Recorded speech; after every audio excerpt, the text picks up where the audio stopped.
You come to me on the day of my podcast recording, and you ask me for hot takes? Well, welcome everyone once more to another episode of Cinema Forecast. It is I, Alfredo, your host, with my intrepid co-host Connor sitting across from me here today. Hello.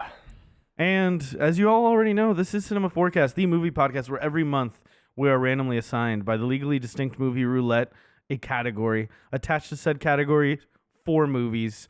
Each week we take one of those movies, talk about them in the context of the category. And the category for this month, Mobsters.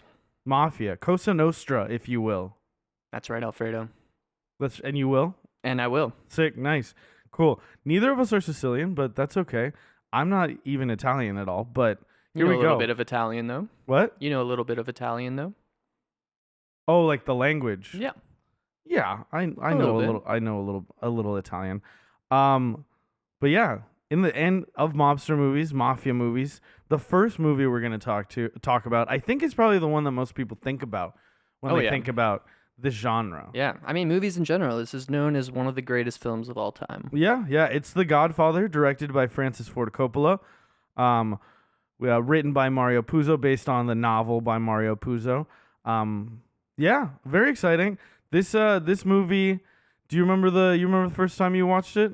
No, it's one of those that I saw bits and pieces of over the years. And I think as a kid, I thought it was kind of boring. And then I don't remember the first time I actually just like sat down and watched it. But I was like, wow, this movie rocks. And it still rocks, Alfredo. Yeah, no, I enjoy this movie. I enjoy the dialogue, the vibe, the whole sort of world that we're in. All of the costume design, all of the set, all of that stuff is like really well done. It looks really beautiful. And it's like I feel like it's easy to forget that it's like a period piece when they're shooting it, right? Because you're like, it happened so long. But it's like, no, they're doing like the 40s, like into the 50s, and I think they just like capture the spirit so well. The cars all look really sick too. Absolutely. I first saw this movie when I was in 10th grade. What happened is, so I was in 9th grade, I remember, and this guy, Mr. Notaboom, he was a substitute teacher. He was calling roll call, and he sees my name, and he stops, and he goes, "Fredo, I know it was you. You broke my heart." And that's part 2. We're doing part 1 today, not part 2. And I like didn't really respond, and he was like, "The Godfather, have you not seen The Godfather?" I was like, "No, I've never seen The Godfather before." He's like, "You gotta watch it." He's like, "You gotta watch 1 and 2, and then some rainy day where you have nothing to do, watch part 3." I haven't watched part 3 still, but so then everybody started calling me Fredo, and then I met someone who is still a very good friend of mine. His name is Josh Kipperstock. We were talking. Well, we were talking about movies and stuff, and he was calling me Fredo, and like, because everybody did, and we got on the subject of The Godfather, and I was like, "Yeah, I've never seen it." He was like, "Dude, my house, sleepover, we'll watch Godfather Part 1, Part 2, and we'll order Godfather's pizza." I love it. And that's what we did. That's the first time I watched it. I watched the first one and the second one back to back. Oh, wow. So it's very hard for me to like, it's just that sort of like endurance you have, that stamina you have when you're like younger, That's a lot of movie. So it's fucking 6.5 hours of movie. I realized looking today. So it was kind of hard for me to like separate the two from each other. Interesting. But I did remember how like roughly where this one ends. With the like baptism scene, of course. Yeah, famous. But yeah, it's one of the only movies that I've seen where there's a character who has my name in it. It sucks that he is like so pathetic. Yeah, he's a bit of a weenie. And he is like very like, a victim of his own vices. But no, it's cool to see. Also, John Cazale fucking rips it in this. Yeah. He was in The Conversation as well, which is the Coppola movie he made. Yeah. He made after this, But yeah, I thought good, spoiler alert, good movie. Yeah, spoiler alert, good movie. Did you do we think about some themes perhaps? Yeah, themes for the Mafia month. I got 6 of these bad boys. I got 1. Oh. I got 3 actually. Oh, okay. It's red, white, and green. The Italian flag. Italian American identity. Number one, pasta. No, just kidding. Corruption of the soul. Pretty self-explanatory. This is about some bad people doing some bad stuff. And often I feel like in mobster movies, it's someone getting into the business, and so you kind of see that, slide into corruption. Number two, family. Number three, paranoia. Not so much paranoia in this one, I don't think. I just think of paranoia related to anything where you're doing illicit, illegal stuff. But Yeah, I mean, I think there is the like whole thing. I mean, they're right like almost every time. that's Where, the like, thing. I think this guy is like working against me. They're so on top of all of the threats that it doesn't feel paranoid to me. It just feels like they're just smart and playing the game. Number four, power. That's a big aspect of these movies. Just how much are you willing to go to maintain your power, to grow your power? What does power do to you? Number five, pride. A lot of pride.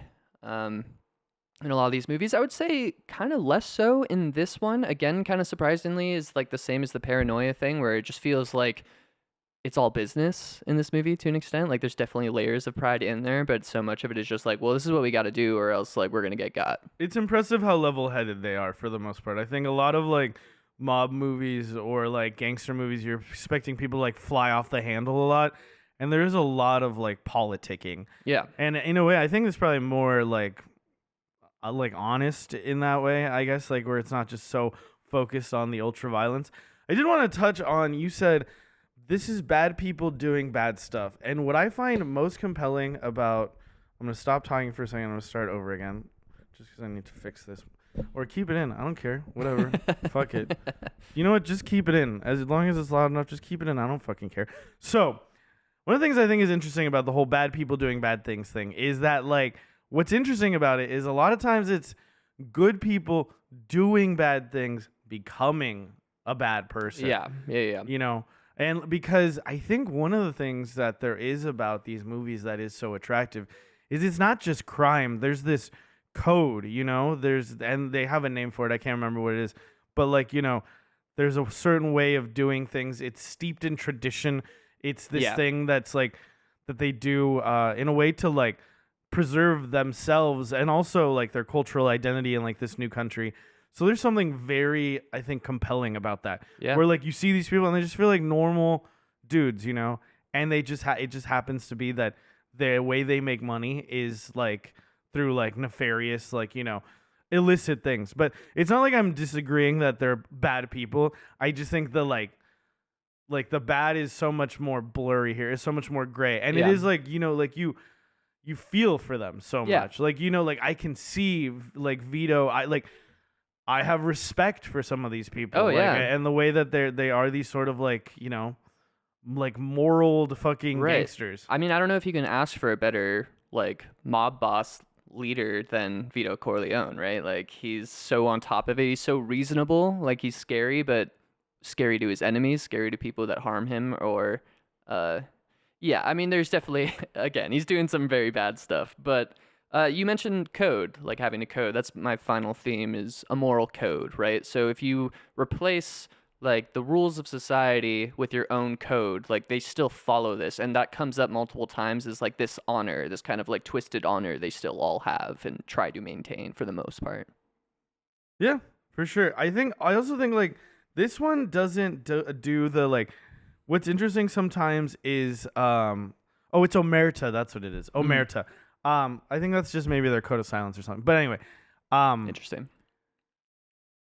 This movie doesn't do the whole like we were like exploited, we were used, we were like cast aside part of it, and that's why like we formed like the mob, like because like in a movie like Once Upon a Time in America, or some of those which is about like the Jewish mafia in New York, or some of those other movies like maybe even like American Gangsters, I don't know, but like you really see like the sort of like motivation.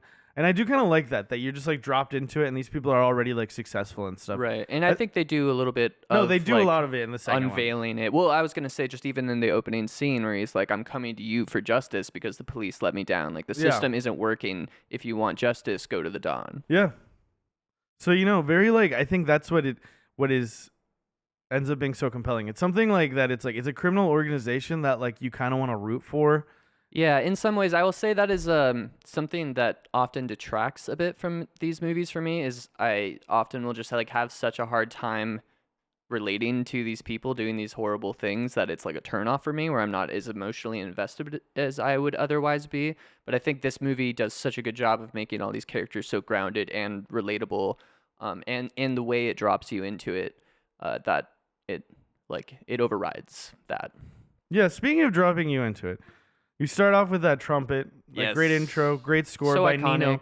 Nino Rota. So good. Every time it comes in, I'm so hyped. I love the way that it like uses these like I hear it and it feels like there's an Italian like sort of like melodic element to it, right? Like a reference to like maybe not like a tarantella because those are like more like folk dances, but like it's evocative of like I don't know, it's like putting you into that sort of like cultural mold. But it's probably just from like the association I have. I mean, the guy's Italian, probably did a like little research, wanted to be true to his culture and shit. So Totally. Well, I think I've read it described as like an Italian waltz, which like yeah, that's the vibe, right? Is that it's this kind of uplifting but ominous theme that is still like I wouldn't say the danceable. main one is uplifting at all. I think the main one is pretty like this feels very like oh, this is like an epic tragic story. Yeah, but the waltz like rhythm itself is kind of uplifting. So it has this like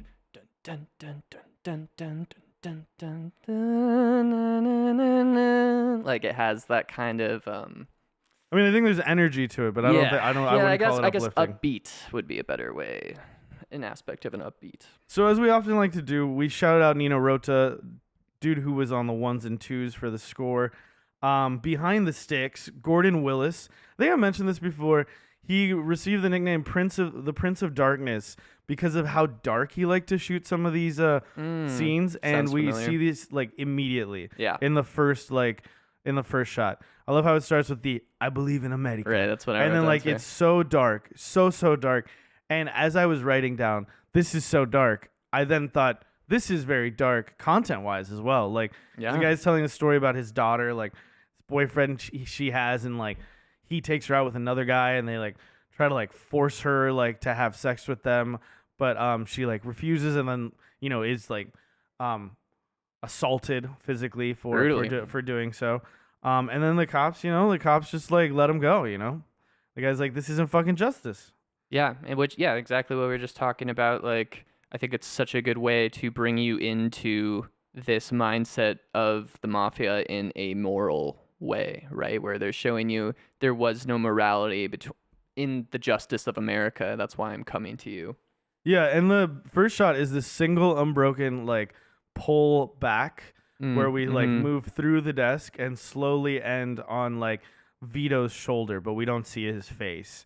Also, the cat is fucking adorable. Yeah. And I love how it like you can hear it purring. It's so loud. It actually purred so loud they had to do some of his lines like in post, like like they like what's called looping or like fucking the other thing ADR. Oh, wow. That's amazing. Yeah, and it's such, again, like setting you up to the moral side of the mafia. Like the way Vito is set up here is so compelling to me because, yeah, it's a dark room. This is very dark subject matter, but he's so reasonable about everything. And you see how gentle he is with this little kitten in his lap. And he's like, I want you to kill this man. And he's like, that I cannot do. That's not justice. They didn't kill your daughter. And I find that so compelling. Like, it's not just, yeah, whatever you need, brother. No, it's an eye for an eye. I also love there's this whole sort of propriety, this way of engaging with one another that reminds me so much of my parents, because I feel like, I mean, that's one of the things that I think you hear immigrant parents say a lot about, like the U.S. and like Americans is like they're like they kind of like just they don't have like the same level of like what's proper or like of being polite as we do, except for places like in the South. But I love how he's like, you never invited me to your house for a cup of coffee, like Yeah. like what the hell? And I love that because I like kind of get it. It's like, oh, now you want to hang out And with you me. don't Like, even refer to me as Godfather. now like, you want to talk to me. Yeah, Before, yeah. no, you didn't want to be anywhere around me because you didn't want to end up being in my pocket. But like now that you need something, oh, isn't it so useful to have someone who has you know, a criminal empire, right? Right. I, And on the day of my daughter's wedding, no less. because a Sicilian cannot refuse a request Yeah. on the day of his daughter's wedding. Which is fascinating. It is very fascinating. I wonder how much of that stuff is like, I mean, I imagine it's all pretty like accurate. I also like that the guy's last name is Buonasera. That means good evening in Italian. Mm. And it's especially funny to me because I love telling people that when I was at the old Bellevue College, taking some Italian courses, my teacher's name was her name was Beatrice Buongiorno, and that means good day or good morning. It just sounds like a very like stereotypical like last name, but Right. But I love that. Love that. The Buonasera, the Buongiorno.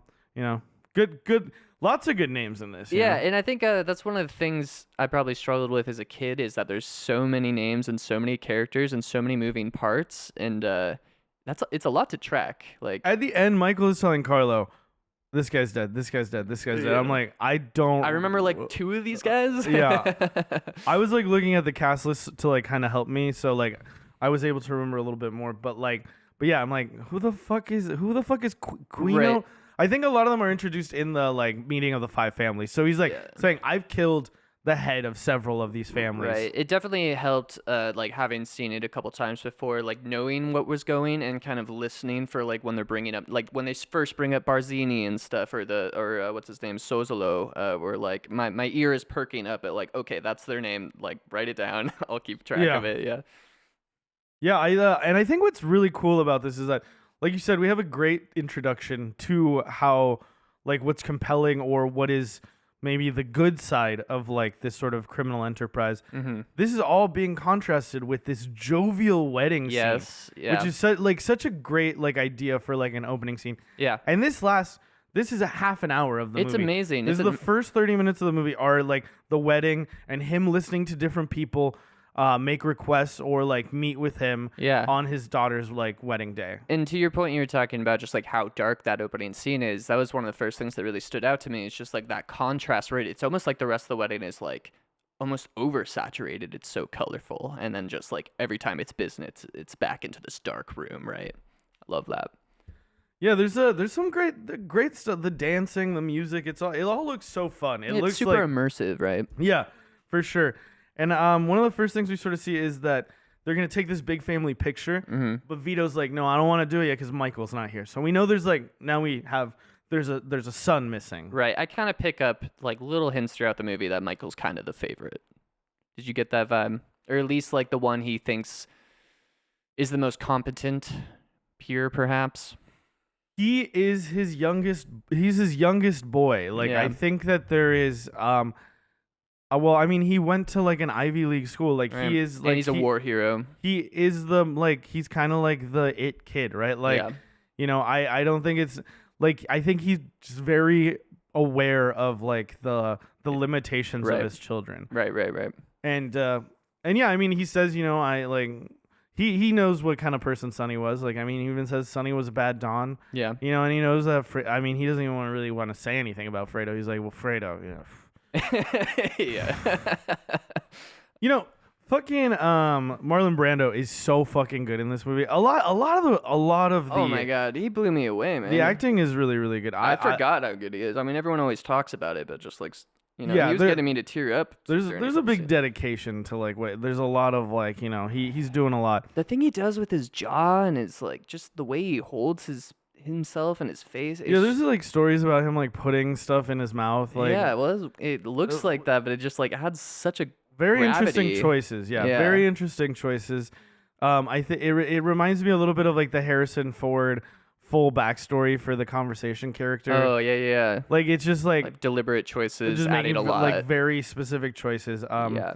I also I love the I mean like Clemenza, Tessio, all really good. I mean the part at the end where Tessio realizes like, you know, I mean Tom Hagen as well, like Robert Duvall, like all the like fucking Tom, James Caan. One of my favorite characters, like just such an interesting, like reasonable middle ground between all these things. And I think he's meant to be very much like a sort of like very easy like character to like for the audience to like be like, this is like the moral compass of the movie. Like I like this guy knows what's up. Yeah. I remember what I was gonna say now. I love that this huge wedding sequence. It's setting so much up, but it's also setting up like multiple huge beats of the story, which is this Connie's marriage to Carlo, right?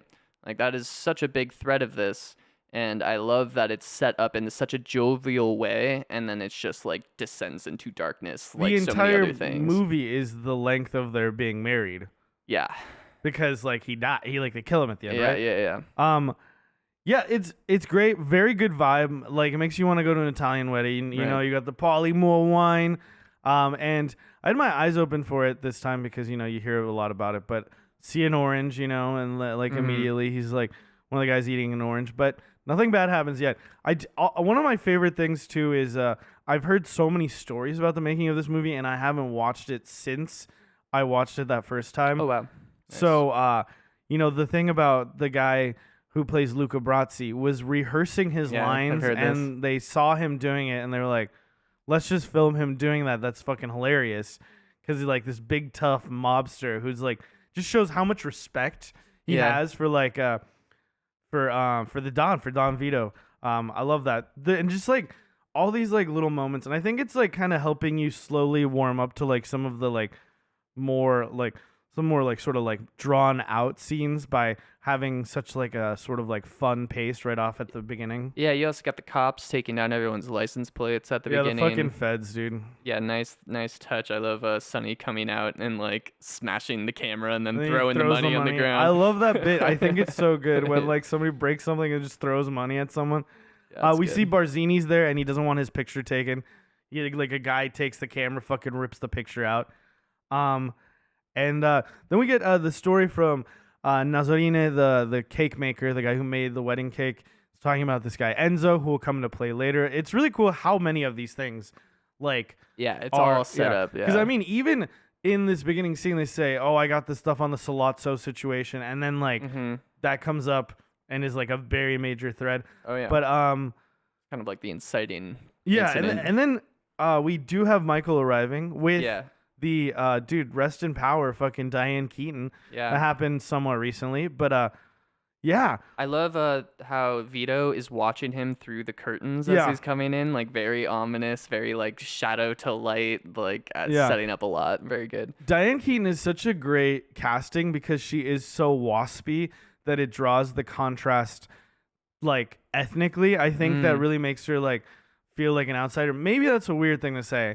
But that's how I see all these guys, like they got their suits, they got the dark hair, their mustaches, and then here comes this like lady who like looks like she's like, oh, I have vacation in the Hamptons, Yeah. And another thing that I love is like, so we have the juxtaposition of the wedding and like the dark business.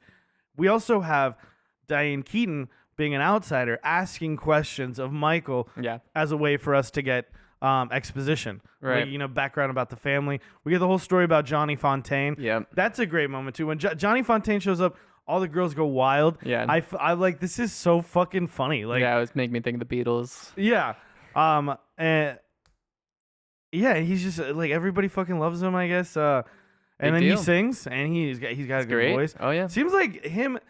He seems like much older than Connie, but it seems like there's some sort of powerful connection there where I'm like, yeah. But then it doesn't really come up. Like, yeah, I took it more as just like, this is the Godfather's daughter. Like, I'm gonna, sing her up real good. Well, and I think she's like, this is a big celebrity. Yeah, yeah. But I mean, it's not to her. To her, it's like someone she grew up like knowing. But still seem very sort of like affectionate towards one another. Yeah. Very cute scene of him like holding her hand while he sings to her. I love that. Yeah, we also got Luca like thanking him nervously, of course. I do find it a little strange. Like, I'm not sure how much of that is them playing up him forgetting his lines and stuff, but like they've done jobs together and stuff. Like, I feel like they should be a little more intimate than that relationship shows in this scene. Yeah, I don't know. I think it's maybe he is like, I don't know. I think part of it is that the guy was actually like doing that. Like, he was having a hard time. Well, I know. That's what I'm saying. And so at a certain point, it's like, what are you going to do? Like, you're just going to make him do it a million times. Right. Until he does it right. And so, it works. You know, I also like, dude, like some of the stuff in this movie is like, there's like the scene where James Caan, Sonny is beating up Carlo, and like they filmed it from like the wrong angle, Yeah, and you can like see of like bad punches. like Yeah, the punches. Like this is like probably the worst of like of any of like the fights in the movie. yeah, absolutely. So I'm pretty like lenient, I think, with some things in this movie. Yeah, and there's not too much for me to be lenient with because Yeah. like it's pretty meticulously amazing. I mean, Luca Brasi, the other big scene he has where, you know, he's speaking in Italian in the bar, like, that is, like, impeccable, you know? Yeah. And then we get the story from Michael. The first, he made him an offer he couldn't refuse in regards to helping out Johnny Fontaine's career. Where Luca Brasi and Vito showed up and basically It's either going to be your brains or your signature on the contract. I love. There's so many amazing one-liners in this. It's insane. Very impressive script. Yeah. Another thing that's set up during this is Sonny is he is not faithful. He's having like an affair, and the way that it's happened is very funny because his wife is in the foreground. Yeah. Talking about how big his dick is. Right. And then she turns around and he's like, and we see in the background that he's just run off with this girl who he told to like meet him inside. Then there's a great part too where Tom knocks on the door and he's like, "Hey Sonny, your dad wants to see you." And Sonny's like, 1 minute, and then just immediately starts having sex again. Just like no fucking shame, you know? Yeah, and to me it almost like plays into like reminds me of something like Succession, right? Like where these are very entitled people who have grown up with a lot of power and they're already kind of corrupted just because of that. I think some of them act more entitled than others. Like Michael feels like he has an appreciation for like what his father does. He and kind of what his rejects father it has to an given him. extent. I mean, even tells Kay, "That's my family, Kay. That's not me." Yeah, but there is this. I think it is like the level of complexity of like balancing this thing where like I respect my father, I love him, I think he's a great man, but I don't want to be part of it. Like it's like the like sort of like back and forth of that I think is like really really well done because you never feel like he's like, you know, my father's a monster or anything like that, you know, and you never really, and it is, that's what's so compelling about this story is that it's him slowly being pulled into like the family business and not even really being pulled in, but like at a certain moment he just kind of steps up to it, saying like I I think it's like, you know, my brother's a fucking useless, like I gotta like do something. And I do love I love the moments like that they choose to like show how he is really the most like intelligent, like the most competent one. Yeah. Because I mean, I think it's like it is also kind of showing like being a Don. Like later on, Vito says, "I wanted you to be Senator Corleone, Governor Corleone," and it's like, yeah, that's the level of like intellect, know-how, and like maneuvering with people and understanding people that you need to like to be that kind of like person, right? Yeah. You gotta have those sensibilities, kind of maneuver around all these other people. It's just a big game of chess. What was Fredo for the first time? Yep. Again, like this first scene, we were getting like the like key components of the character. Fredo likes to have a good time, and he doesn't really have a lot of self-control. Wow, doesn't that sound familiar? But yeah, he's fully sauced. Gives Kay a kiss. It's very funny. Yeah, he's such an interesting character in this because he's such a like footnote character in so many ways. Like he's kind of in a couple scenes. He's in the background. Like he doesn't really play much into the plot, but you still get some really good moments with him, especially like in the way he reflects Michael, especially. Yeah, it is, and it's so interesting to think about that with the context of like what is going to happen in the second movie, and that the ultimate like, you know, betrayal, you know. Yeah, and I haven't seen the second one in a long time, but I think like a big thing of it is that he's always kind of felt like everyone looked down on him and stepped that's on him, like the speech like that he does, you know, like this guy, when I do karaoke, his name is Jack. Shout out Jack. He'll yell, "Fredo, you're still my brother. As long as our mother is alive, you're still my brother." Does he give you the kiss of death after that? No, I mean, he's kissed me on the cheek a couple times. I mean, it's a bar, you know, people are getting drunk. And he's a nice guy. I brought him I brought cheeseburgers once to the bar because I was just like, this is fucking sick. I'm just gonna buy a bunch of Dick's cheeseburgers, hand them out. Shout out Dick's. So I'm walking up and I'm like holding a burger, and I'm like, look, I brought cheeseburgers. He's like, cool. And he's already kind of saucy. He just grabs one, just bites through the wrapper. Madman. Yeah, isn't that fucking awesome? That's wild. He made me an offer I couldn't refuse. We get Sorry, go ahead. Okay, sure, I'll go ahead. Some of the other requests, that we have, like we mentioned, we got the one with Bonacera, we got Enzo, and then we have Johnny. That's what I was gonna mention. Who wants to be the lead in this movie, and he like starts crying, and Vito like hits him, and then calls him an Italian slur that roughly translates to our version of the like F word. And when I say F word, I don't mean fuck, I mean a homophobic slur. Right. Calls him a finocchio, which means like fennel.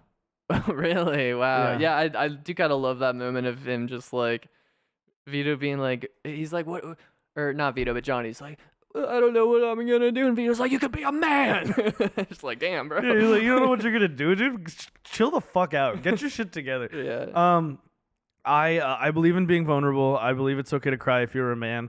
But within the context of this, it makes sense, and it's just very entertaining to watch him like smack him around and like, what are you acting like this? It's also one of the first times we see like Vito kind of lose his cool. Yeah. Which like almost never. Even when he finds out Sonny dies, he's so like, Bro. it's so like probably my smoldering. favorite it's like this moment. like fire within. That's like, man, and the way he like holds Tom.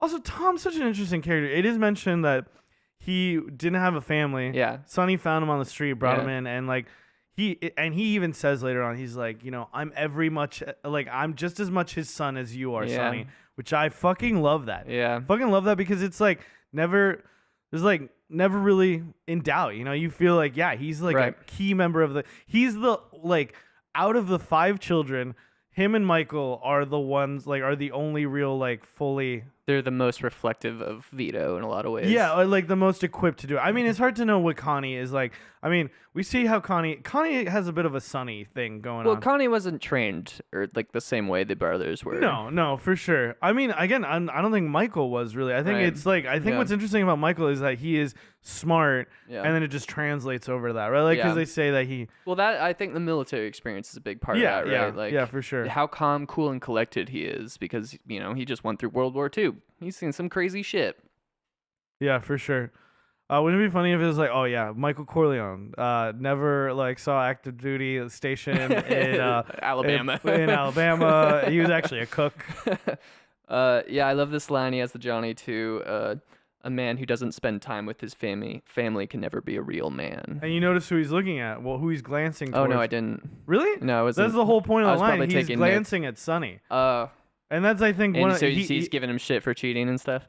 Yeah, no, I think he thinks that his son is morally flawed. Like, I think he's like this guy.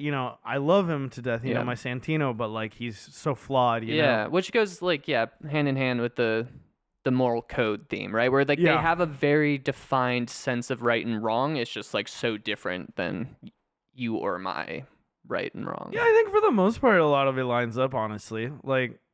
Not that crazy, probably. Yeah? Would you chop off a horse and leave it in someone's bed to get your buddy a job? I mean, I said it for the most part it does. I said for the most part it does. Also, like I think there's a beautiful moment like where fucking like Michael says, "My dad's just like any other powerful man," and Kay I is like, that. I love that. And Kay's like. That's naive. Like presidents and senators don't have people killed, and it's like now who's being naive? Yeah, I love that. So like that's I think kind of like maybe the thing that I'm feeling a little bit is like the things that we deem acceptable in society are not that far off from this. Yeah. I think it is just carried out in a way that's more sanitized. But no, I wouldn't chop off a horse's head. It really hit me this time though with the whole like it's like because it didn't quite. Well, I think it clicked. I just kind of forgot about it. That it's like this $600,000 racehorse. Yeah. In 1946. Yeah. A $600,000 yeah, racehorse. he was even saying like czars didn't spend this much money Russian on a horse. Czars, didn't. It's funny thing to say. That's also I think because we're building to it. I just love that this is this like slow mounting sort of realization because like that's the first time you're like, and it's not even like a human death. Yeah. But this is the first time you're like, oh fuck, these guys will fucking do whatever it takes. Yeah, I thought that was a beautiful contrast to what they just set up, right? Where it's just like these are very reasonable like honorable people. Like there's definitely this ominous undertone to everything. But then it's like I love that the first target is kind of just like a dude. Like yeah, he's is he a producer? What's his name? Waltz. He's a studio head. Okay, and so like yeah, he has some bad vibes. You know, he's talking about like all the women he's been with, and I've had them all and all that. But it's still a dude. If he doesn't want to cast this guy in his movie, that's his prerogative. So like to me, it's very interesting that they don't try to make this a moral like, oh, I'm on their side for this. Like no, like you're just murdering this dude's horse and you know twisting his arm into doing something that's kind of trivial. Like get this guy that's like your friend a part in the movie. Like that's fucked up. Yeah, I mean he has a reputation to uphold as well. You know, like I think you're overlooking a big element, which is family. He's his godfather. This is a sacred religious position to the Italian people. I do love that element of family in this, that it is, well, anything where you're like you're saying with Succession, anytime you're doing like business but also family, it's always messy because it's like, well, we can't, like, we got to keep him around. Like he's my brother. I can't just like get rid of him. And then you see like, you know, being fucking the brother-in-law, you know. You think I'm gonna make my sister a widow? I love how he says, "You think I would make like you know?" And it's like, "Oh, of course not." But yeah, I love that. I love that messy element of all the familial relations, and you can see like one of the things I think is cool in this movie is you see Sonny feels very protective. I think he's the oldest. He feels very protective over all his siblings, but you see Connie's his little sister, and he's like, you know, I will not accept people like fucking pushing her around or like. I love that thread because her. While it's his flaw, it's a very like reasonable response to someone beating your pregnant sister. I think it's some of the moments where you most are like, I think it's what makes Sonny like sometimes likable as a character. Like, also James Caan just fucking killing it with the performance. Really good, He's just like oozing charisma. You could tell that guy just like gets laid, even though he's just like such a piece of shit. Like, you know, you can just tell like people are attracted to him and like flock to him. God, he looks so when he's in the undershirt and his suspenders and they're like eating the Chinese food. I'm like, that's what I was thinking of when you were talking about it. So fucking cool. Have you seen Thief, the Michael Mann movie? No. Is it Michael Mann? I think it. Dude, yes, James Caan. Oh my god, and he's so good in it. He's just so good. Hell yeah. But I think essentially for like the wedding sequence, one of the things that we hear is you know, Vito's gonna send Tom to California tonight to solve the Johnny thing. We have Michael specifically bringing Kay into the picture, you know, and then after that we have Los Angeles, California. Yeah. Structurally, I think the choices in this movie are really dope. Like I just like I mean, maybe Mario Puzo is to credit here, but like I love that. Like we just spent so much time in this wedding, and now we have this very sort of like quick, like, let's see how they operate, right? Yeah. And it's very well done because one of the things I really love is the etiquette, right? Again, it goes to that moral code where they're like they always approach you so reasonably, right? Like I'm just representing my client here, and you know, this is what they want, and like, you know, they don't take bad news well, but like there's no like forward like aggression. It's always so leveled and business like. Yeah, and I think Tom is also just like really good person to send for that. Yeah. But yeah, essentially he goes to visit him on the lot. The guy is like, okay, what if I do you a favor, what can your friend do for me? And he goes, you know, we could help with like some unions. Also, like your lead star just like went from marijuana to heroin, and he gets super fucking defensive. So I took that as he's not having problems with his unions, and his star may or may not be doing that, but it's that they're going to make that a problem for them because they're tied into the unions and they tied into the press and stuff, so they can do whatever they want to ruin his I took it as just like I took it as like Tom Hagen doing research like he does and coming into it like super knowledgeable. I don't think it didn't feel like a threat to me. I think the reason he gets defensive is like he feels like these things that are supposed to be like no one knows about. Right. Somehow they've gotten a hold of this information. So he's like, who the fuck are you and how do you know these things? Well, he does call it a threat right afterwards. He's like, you're threatening me? So to me, it's very much like, we're going to cause problems for you. like the everyone's gonna know about this weed to heroin transition. Like the union might be a little more unsteady, but I don't know.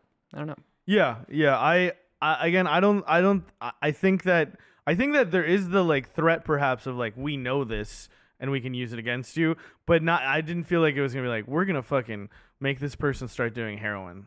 You know? Yeah, I was thinking it was more like nobody else knows that he's doing heroin, and Right, we're right, gonna right. leak That's what I'm saying. That's why I think he got so defensive. He was like nobody. But the union stuff, like everyone would know about that. To me, that's like because that's a famous thing of like union ties to the mafia and stuff. And so to me, that's very much like we're gonna cause problems with your workforce if you don't work with us. Word. It seemed like a genuine offer of helping, but Maybe. different strokes, different folks. Yeah. I mean, ask Mario Puzo.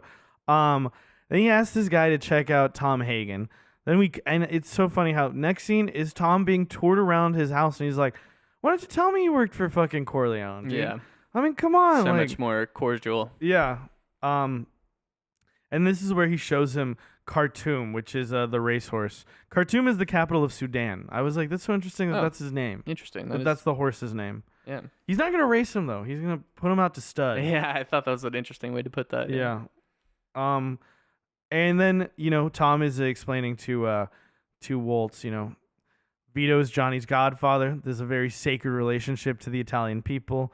And then Waltz tells him, dude, he could ask me for anything, but just not this. And This favor I can't give him. and Tom Hagen says, he doesn't usually he doesn't usually ask for a second favor after the first one is refused. Yeah, I like that. And yeah, he's gonna run Johnny out of the business because he ran off with this lead star that he invested a lot of time and money in. Yeah, which is interesting and a little confusing to me what the logistics of that is. Also, kind of low key, it made me feel like grooming. Yeah, I was wondering about that as well. I don't know. Interesting. You definitely get bad vibes from this guy. No, this is a bad guy. He thinks of these people as being his possessions. Yes, exactly. Yeah. And I can understand maybe him being when he says, "Just so you know, I'm being a good guy." She was beautiful, blah, blah, blah. It's not she's a nice girl. She was innocent. I mean, I think he maybe says that, but it's mostly about she was hot and I was fucking her. Right. I'm the one who's supposed to fuck her, and the guy's so fucking gross. So again, doing this good, this thing of these are the protagonists. So it keeps me on board. Again, I don't condone killing a fucking horse. Horse has nothing to do with the guy being a piece of shit, but there is something deeply satisfying about a piece of shit like this getting comeuppance. I mean, I just have fun watching powerful people flex their power, in a way. Yeah, especially to get one up on a jerk. But yeah, I'm still fuck these guys. That is my reaction to them killing this horse. Yeah, I guess when I'm in a movie, I'm just oh wait, this is my team. Yeah, I'm rooting for the Corleones. I want them to win. I want them to come out on top. Maybe it's my my Latin blood shared with them, perhaps, or my ties to the Cosa Nostra and the olive oil exporting business. The reveal scene of the horse head is so good. I do love. I just want to say right before that, Tom Hagen's because fucking Waltz is get the fuck out. Tom Hagen's he's super calm. He says, "Mr. Corleone is a man who insists on hearing bad news immediately." I love that line too. Yeah, just banger line after banger line. It's so good. Yeah, but like you were saying, the reveal is really well done. Just the slow reveal that is that blood on the sheet, and then just him it's definitely blood. And him noticing this the same time the audience is noticing, and the way it's just more and more blood. Because I think you're did they kill him? And it's no, it's not his blood. Yeah, horrifying. The logistics of sneaking a horse head into someone's bed while they were sleeping. Yeah, I don't know. Yeah, I was thinking about that too. I'm I don't know if I quite buy it, but it's perfect. I love it. No, because it also I think some of those things sometimes doing something that feels almost impossible adds to the level of his level of power is incomprehensible to me, Yeah. No, it's very effective, and I mean so much more ominous than them confronting him with anything else directly, right? Yeah. And you get the wide shot of the house and just him yelling, know? Yeah. And it just fades to Vito in a meeting with Sonny and Tom Hagen, and they start talking about Salazzo. He's a heroin producer. They call him the Turk. He grows poppies in Turkey. He has it processed into heroin in Sicily, and they're basically asking, should we get into narcotics? Yeah. Which is a big question throughout this like film. Yeah, and I'm very interested to look into the history around this because I do think it's true. Like, this almost seems like hindsight from the author being like, this is what got the mafia in so much trouble over these last 20 years or however long it was between when he wrote it and the time period he's writing about. Is like back when they were just like gambling and stuff. The government cared a lot less, but now that you're getting tied up in the drug stuff, now there's like way more crackdowns and stuff. So I think he's kind of setting up Vito as a bit of a prophet here, being like, no, this is probably the wrong path. Yeah, I feel like it's kind of. I feel like I've seen it a few times in like different like mob movies or like mob shows where like the whole like drug thing like comes up. I also think like one of the things, is that as like certain things like started to fall out of the mob's hands because they were like sort of like regulated or like legalized a little bit more. Like think with like some of the gambling stuff and shit. But I mean, they were still involved making like tons of money hand over fist. Right now, apparently, the Cosa Nostra is a few years ago super involved in the exporting of food. Like, and there's like a big like Interesting. racket over that. They were like, I saw a Vice documentary, and there's like a fucking like farmer in Sicily, like having guys show up to his fucking farm with like fucking guns and stuff. Pretty wild. Yeah, that stuff's so fascinating to me. Very fascinating. Tom Hagen has a pretty reasonable thing that he's saying. He's like, if we don't do it, another family will do it, and they will have more power and influence than us. Yeah, he's basically like, this is inevitable. Like, we should get in while we have the leverage to control it, which is wise. And he's right, but like, I love that. Like, this is Vito's only mistake in the movie. Everything else is not really decisions he makes that makes things spiral out of control. So I love that the old school, like, he has this older moral code and this like like he's from a different era, and I think that's showing through here. And he's trying to kind of maintain this aura of dignity and like keeping respect and power. So he refuses this. Yeah. The next scene is their actual meeting with Sollozzo. Yeah. They also have, I think, at this point already mentioned that the Tattaglias are like protecting, essentially taking care of Sollozzo. And so in the meeting, Sollozzo says that he'll give them 30% for $1 million, and then of course sort of like Vito's connections, which provide this sort of like legal protection and political connections. Yeah. And I love that the reason that Vito says no makes sense too, because he's like, look, so much of my power is tied in my like political influence, and these people like they can't be associated. They can't be associated with this. Yeah. But what's so funny about that is like, I mean, you see nowadays like people have no problem being associated with this, and even with like the police captain, like later on. So it makes sense when you like look at it at face value, but like when I was thinking about just like sitting here in 2025, I'm like, a lot of them would, if you pay them enough, a lot of them would probably be okay with it. Yeah, to me it just feels like kind of a last effort to resist the inevitable. It kind of reminded me of Boogie Nights when he's like, no, you got to switch to digital. And he's like, no, man, that's not art. Art is film. Yeah. But again, compelling reason to be like, I'm going to lose so much power just to gain this much more money, Yeah, he doesn't care about the money, and he says that, and I love that. Yeah, he's like, I don't need more money. And then we have Sonny trying to say something, right? And like, I love this too. Fucking Vito stops him, and then after the meeting, he says, don't ever, like, never tell anyone outside the family what you're thinking. Yeah. And I think, actually, you can say this is Vito's, like, fatal, like, or, like, his big mistake. I think the mistake is Sonny. Like, that showing that inch, I think, and then fucking Sollozzo doing, like, the mental math of, like, if I take out Vito, Sonny's going to be the head. Yeah. Sonny will be easier to, like, That's manipulate. Such a good point, yeah.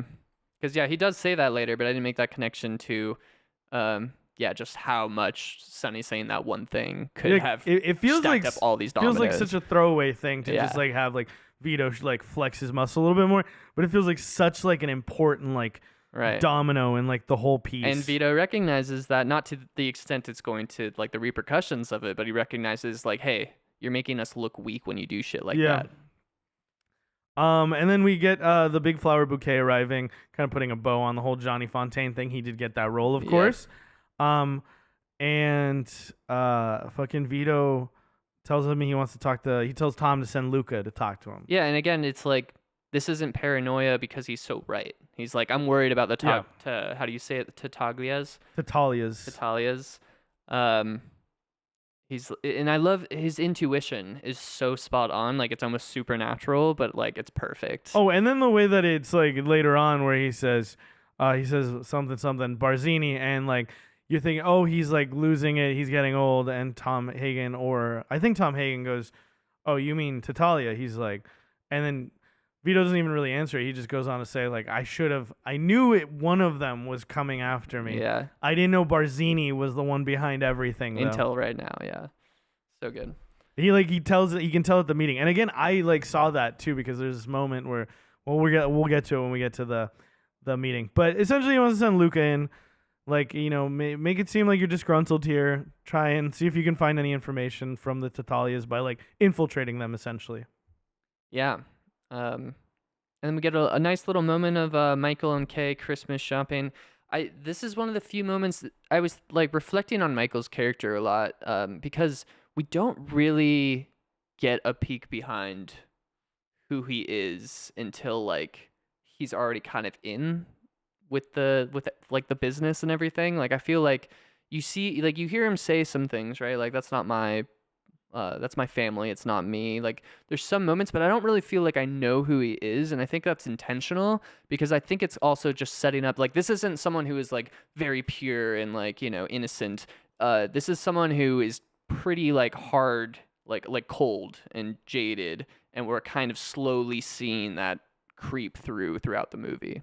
Yeah, no, he's kind of like a bland character. Like at the like I think purposefully. Yeah. Like I think that it is like the transformation by the end is like, you know, like stark. Like, you know, you're like he is, you have so much more of an idea of like what kind of person he is. And I do like the argument of sort of like, is it this is who he's become, or is this who he always was, and he's finally had the moment to like step in and like use this sort of like intellect. Yeah, I think it's a very interesting question the movie poses by not giving you much of him before. My take is it's a bit of both, but mostly he's just pretty cold and calculated. And we have some sort of going between different scenes. We have Luca Brasi putting on his bulletproof vest, grabbing his gun. You have Vito and Fredo leaving the office, talking about Paulie got sick. Yeah. So he has to go grab the car himself. That immediately perked up my ear. I'm like, okay. Yeah, I mean, if they're saying it in the movie, you're like, it's important, right? You get Luca Brasi arriving at the bar, meeting Bruno Tattaglia. And Sollozzo has this thing where he, like, when he talks business, he wants to speak in, like, Italian. And very cool choice that there's no subtitles for any of, like, the Italian dialogue at all in this movie. There's some. There is? Yeah. But there's certain scenes where there's not at all. But yeah, there's definitely there's some where there is, right? Because like every time we see Michael and Sicily, he's pretty much just talking in Italian. And are there subtitles there? Yeah. Word. Yeah, but it was like I like just enjoy just like getting lost, like listening to it. Having, you know, speaking Spanish and then having studied a little Italian, like I can parse out like a lot of like what they're saying. And I think like specifically because I mean we know, like, you know, it's basically like, all right, like, so you're not happy, you want to come work with us, I can make you a lot of money. And it's like, okay. And then they offer him, say they're gonna give him $50,000, right?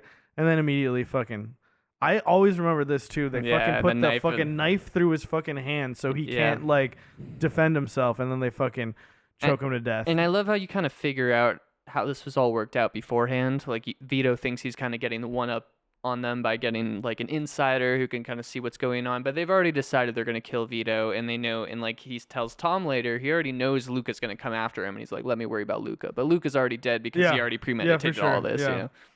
And then we see Tom Hagen is leaving some Christmas shopping and runs into Sollozzo. This is like a big chunk of the movie here where like we have like basically the assassination attempt on Vito and like all the negotiating that happens like after that. Like I feel like a pretty generous chunk of it. Yeah, it's very interesting. I was thinking about this while I was watching it too. Sollozzo seems like the pretty clearest in your face villain, like antagonist, right? Like he's very much in your face. I'm against you. I'm going to work against you. And then the rest of the antagonists in the movie are very much just kind of like working in the background, and you don't really get to know them or see them very much. It was cool though. I mean, you see the main baddie in the first scene, Barzini. He's Yeah. right there, you know. Yeah. And but I love the way that it works out like differently through these different channels, and we see how powerful people manipulating other powerful people.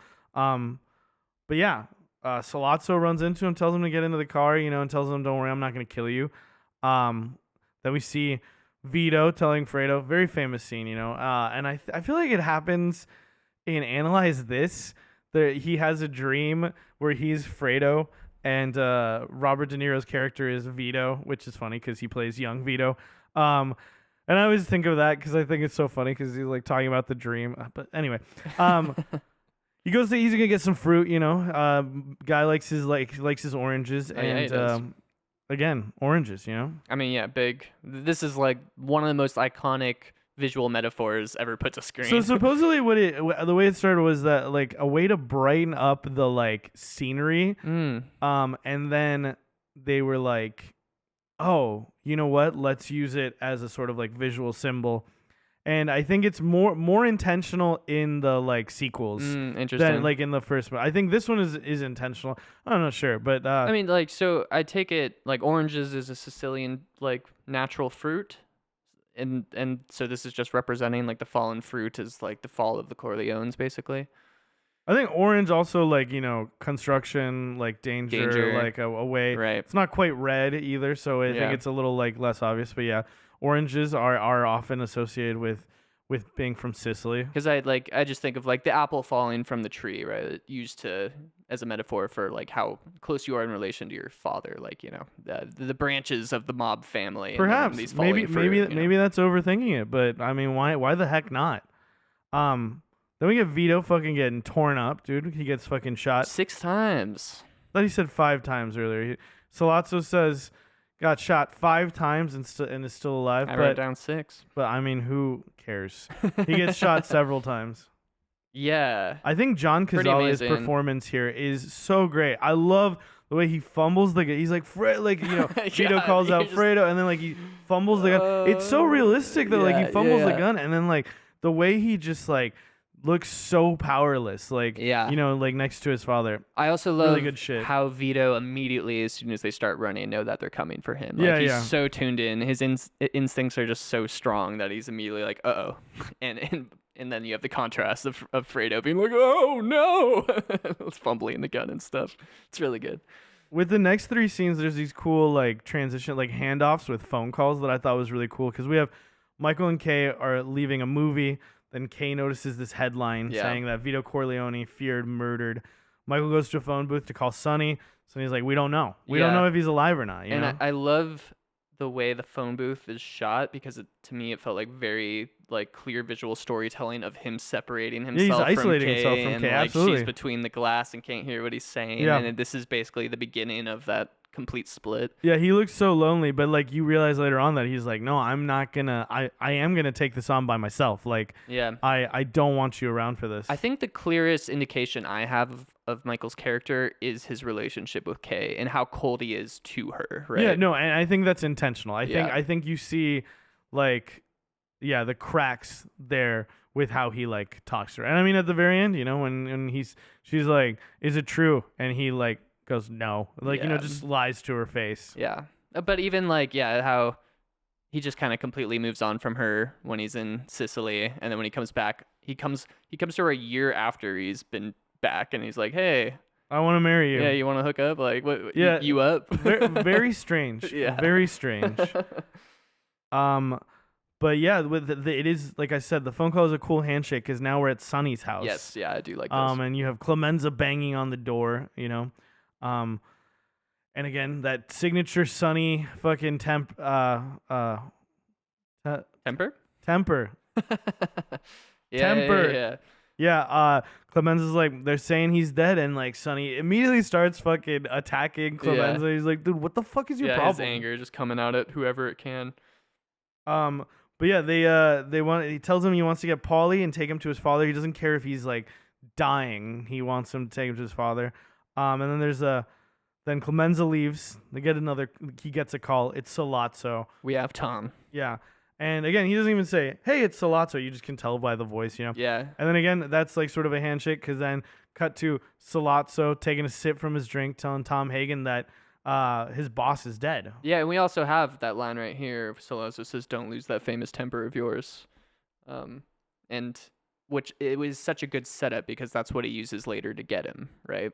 Is that temper, right? So it's very important to set that up because they're gonna be pulling those levers to win.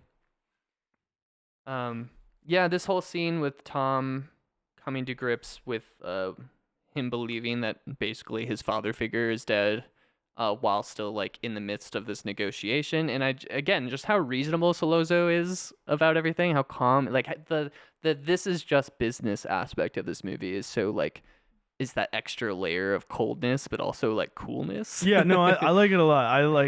I enjoy that aspect of it. Sollozzo is basically tasking Tom to like, you got to make the peace between me and Sonny. Like, you know, you got to make the deal happen. And like Tom slowly kind of being like, well, like kind of, and then like to the point where he's like, okay, yeah, I guess I have to. Again, more of this sort of like painting people into like corners. And then they say the thing, you know, like, Sollozzo has the Tatalias behind him, and all the other families will go along with anything to prevent a full-scale war. And that like keeps coming up until we eventually do break out into like that full-scale war. Right. He has that line, "Blood is a big expense." Yeah, he said, yeah, it's I love that. It's like almost at the end of the scene, right before he tells him that he's alive again. Or he says, "I don't like violence. I'm a businessman. Blood is a big expense." Very good line, and I think shows. Again, it's that weirdly like how they can be so rational about all of it that is right. like cooler but also more disturbing. Right. And I'm seeing here you got me on this one. I also wrote down 5 shots and he's still alive. I didn't want to get you. I just want to communicate what I saw. It's just business. It's not about getting anyone. It's just podcasting. But yeah, I love the way that they let him go, and then he turns back and he's like so pissed, and he's like, because again, you don't really like see him lose his cool. So every time some of these like cooler figures like lose their, it's just a good storytelling moment. Yeah. But he's so fucking pissed, and he's like, okay, yeah, I guess your boss is still alive. And he tells him, you figure it out. Make sure he accepts the deal, because otherwise it's gonna be bad for both of us. Right. We get a little moment of Michael arriving with the family before they kind of just start going into the whole discussion of like, what are we gonna do? And I love all these scenes. Yeah, because I mean, this scene where he arrives at the house, like Clemenza tells him, "It looks like your dad's gonna make it." Yeah. And yeah, you have Sonny, Tom, Clemenza, and Tessio all talking about what to do. Yeah. Love this scene. And Yeah, it's really Michael's good. also there, like, you know, and he goes to grab a cigarette. Sonny's like, "Hey, will you try calling Luca again?" And they're laying out all of like everything you need to like sort of take into account to decide what you're gonna do. Like, what are the other families gonna do? Like, what is Sollozzo gonna do? Like, how is like all these different pieces and how they like fit together. Yeah. And what the best way to proceed is, you know? And I like that just like scene setting of it's 1946. Nobody wants bloodshed anymore. I think that's so interesting. Just like, yeah, we just went through like the worst war ever. Like even the mafia is like, can we just all chill out for a bit? Yeah, I mean, I don't think it's just that. I think it's also like the 1920s, like, you know, like there was a lot of like mob violence as well. Right. And I think it tracks that these guys themselves would be tired of like, you know, like I don't want to like have to like watch my back every, like these guys would like to be like legitimate businessmen, you know? Right. And yeah, immediately they have Paulie come in, and it's so funny how he's like, he it's like a very clear fake cough. He's just like, and he's like, oh yeah, you're not feeling well. Okay, well, you're like, well, I'll talk to you later. And then he's like, yeah, he's dead. Yeah, I think what's nice about it is that it's not hitting you over the head with it. Yeah. I think it's left a little open to interpretation. It could just be wrong. We never get confirmation, right? Yeah. Yeah, but like it is, you are like, it does make you feel like, yeah, I think he's faking it. Yeah. You know, like it makes you think about it, or like if you're thinking about it already, then like you notice like these things. Yeah. But yeah, Paulie comes up to tell him there's a package at the gate, so Tessio is sent there, comes back. Very awesome. These visual like messages, like, you know, we got the horse head, we got the oranges.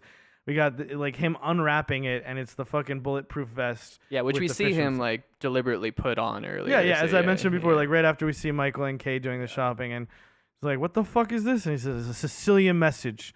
Luca Brazzi sleeps with the fishes." Yeah, it's very iconic. Sticks in your head for sure. Very iconic. I mean, I think Clemenza says a lot of like the really like memorable lines in this. That's He's funny. just so fucking funny. I love the actor. the actor who cannoli plays him. line like, coming up soon. Yeah. Yeah. Take the gun. Leave the gun. Take the cannoli. Yes, Yeah. classic. Oh, that's literally this next scene. Yeah. Yeah, Richard Castellano is Castellano is the name of the actor. He's very very funny. Yeah, I do love like the whole time like Michael just sort of sitting there taking it all in though and like seeming and he's even like on the phone trying to call Luca again when like the fish arrives and he like slowly hangs up and you're just like, all right, now he's like got his foot in the water and like we're slowly starting to see like, but he looks so like like he doesn't say anything. He seems so like out of place. Yeah. And then by the end of the movie, he's like calling the shots. Dominating. Yeah. Pretty quickly, he starts to dominate things. I forgot how quickly that like comes on. Yeah. I mean, it also makes sense because his brother dies. Like, well, even and he's before the, that, he's like, the next in line. Pretty much as Oh soon yeah, no, when he has the plan, yeah, for Yeah. sure, absolutely. There's that scene where it's the slow push in of him in the armchair, and it's like, okay, now this is him taking control. Where he's like, "What if I killed them?" Basically. Yeah, where he's where because they've told him that it'll come up in a second. So the next scene, Paulie picks up Clemenza, and he's talking about how they're gonna get mattresses. This comes into play later because you see when like the guys go to war, they all like are staying in like one house together, and they have all these like mattresses set up. But then we get this awesome sort of like montage of them getting to more and more remote places while the dialogue continues, and we have the whole thing about like exterminate. Maybe I ought to exterminate you, and then they like laugh about it, but then fucking. Yeah, and I think fucking kill him. This is one of those things when I first saw it, like very young or pieces of it, I was just lost. I was like, wait, who's Polly? What are they doing? What is this scene? Oh, they're killing a guy. It's like you really got to be locked in for this movie because there's just so much. There's so many maneuverings. Like it feels like this extremely complicated web of crime and decisions and politics. Yeah, for sure. You gotta be on your A game to pick it all up. Then we have Michael sitting on a bench outside. Clemenza calls him over, tells him, you're wanted on the telephone. It's Kay calling him. Yeah, and like Kay saying, I love you, and he doesn't want to say I love you in front of the guys because he doesn't want to be made fun of. And then ultimately Clemenza still makes fun of him, even though he's like, why did you want to tell that poor girl that you love her? And then starts giving him cooking lessons. Yeah, no, I love how he teaches. He's like, maybe one day you're gonna have to cook for like a dozen guys.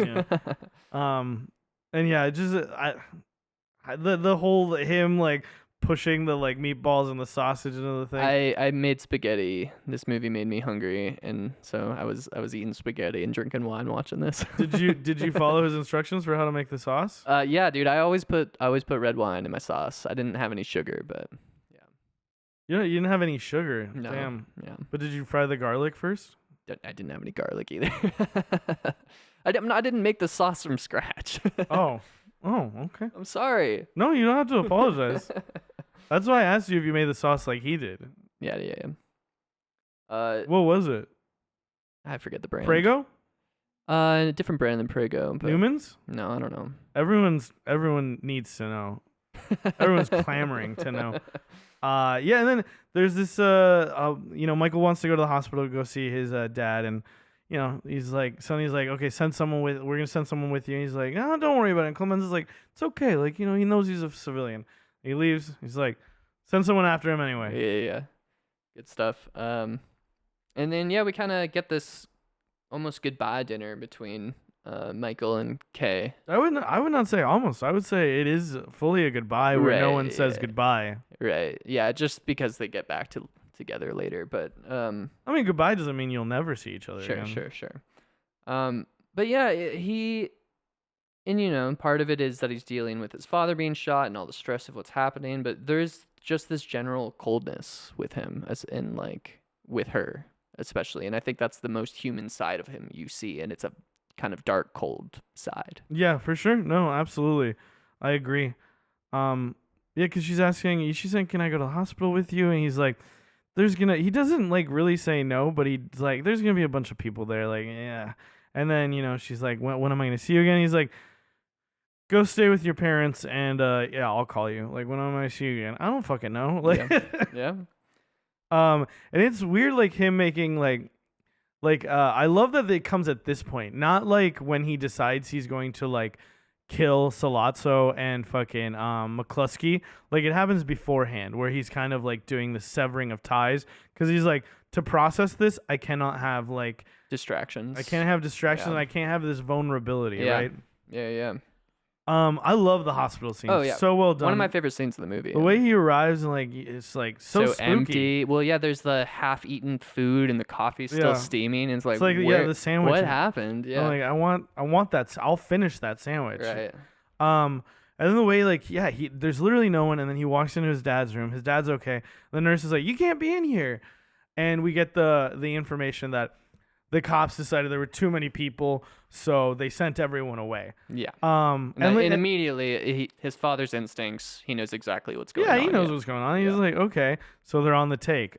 And I love this is like that moment where we see, Michael is good at this. Like, Michael's got a good head on his shoulders. He's like, all right, we're gonna move him to another room, and then him slowly watching through like the window pane.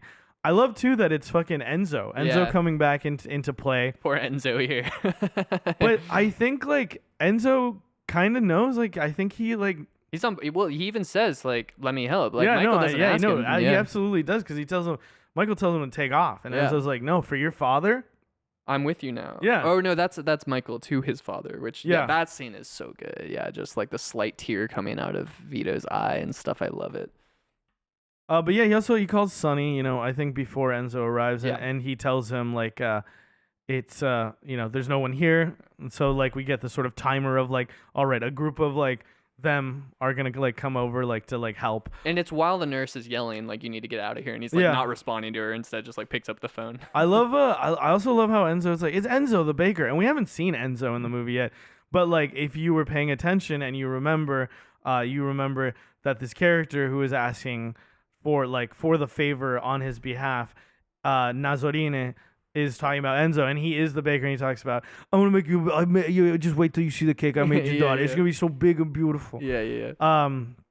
So I love that, you're so rewarded for like paying attention in like this movie. Totally. And then Michael's plan for when the people rolling up, so good. Like, let's just stand outside, make it look like you got a gun, and make it look, and he like flips his collar up, makes him look a little bit more like a mafioso. And the way he opens his coat, and it is such like a game of chicken, because you can see the guy in the backseat. You can't see his face. You see he's holding a gun. Right. But I love that. So well done. Yeah. And Al Pacino. I mean, and again, this guy is like, so much of it is like such of this like this silence, like this calculating calm that he does. But you can see even, and then those moments where you see that he's nervous, are so fucking good. But And I love just the way Enzo, like after they pull off, and he's like, Enzo tries to pull out a cigarette, and he's shaking, and he can't quite light it, and then you see like Michael, nerves of steel, just like, I got lights you. It for him. Yeah, I know, it's great.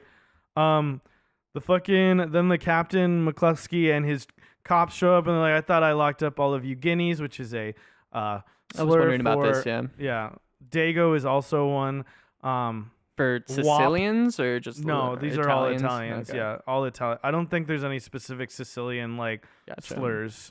I think in the States when Italians started to migrate over, they're like, you're all the same fucking shit. Checks out. But and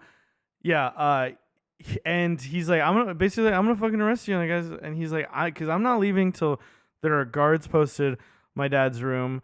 And he's like, take him away. And they're like, kid's clean, like, and what he's are you doing? He's a war hero.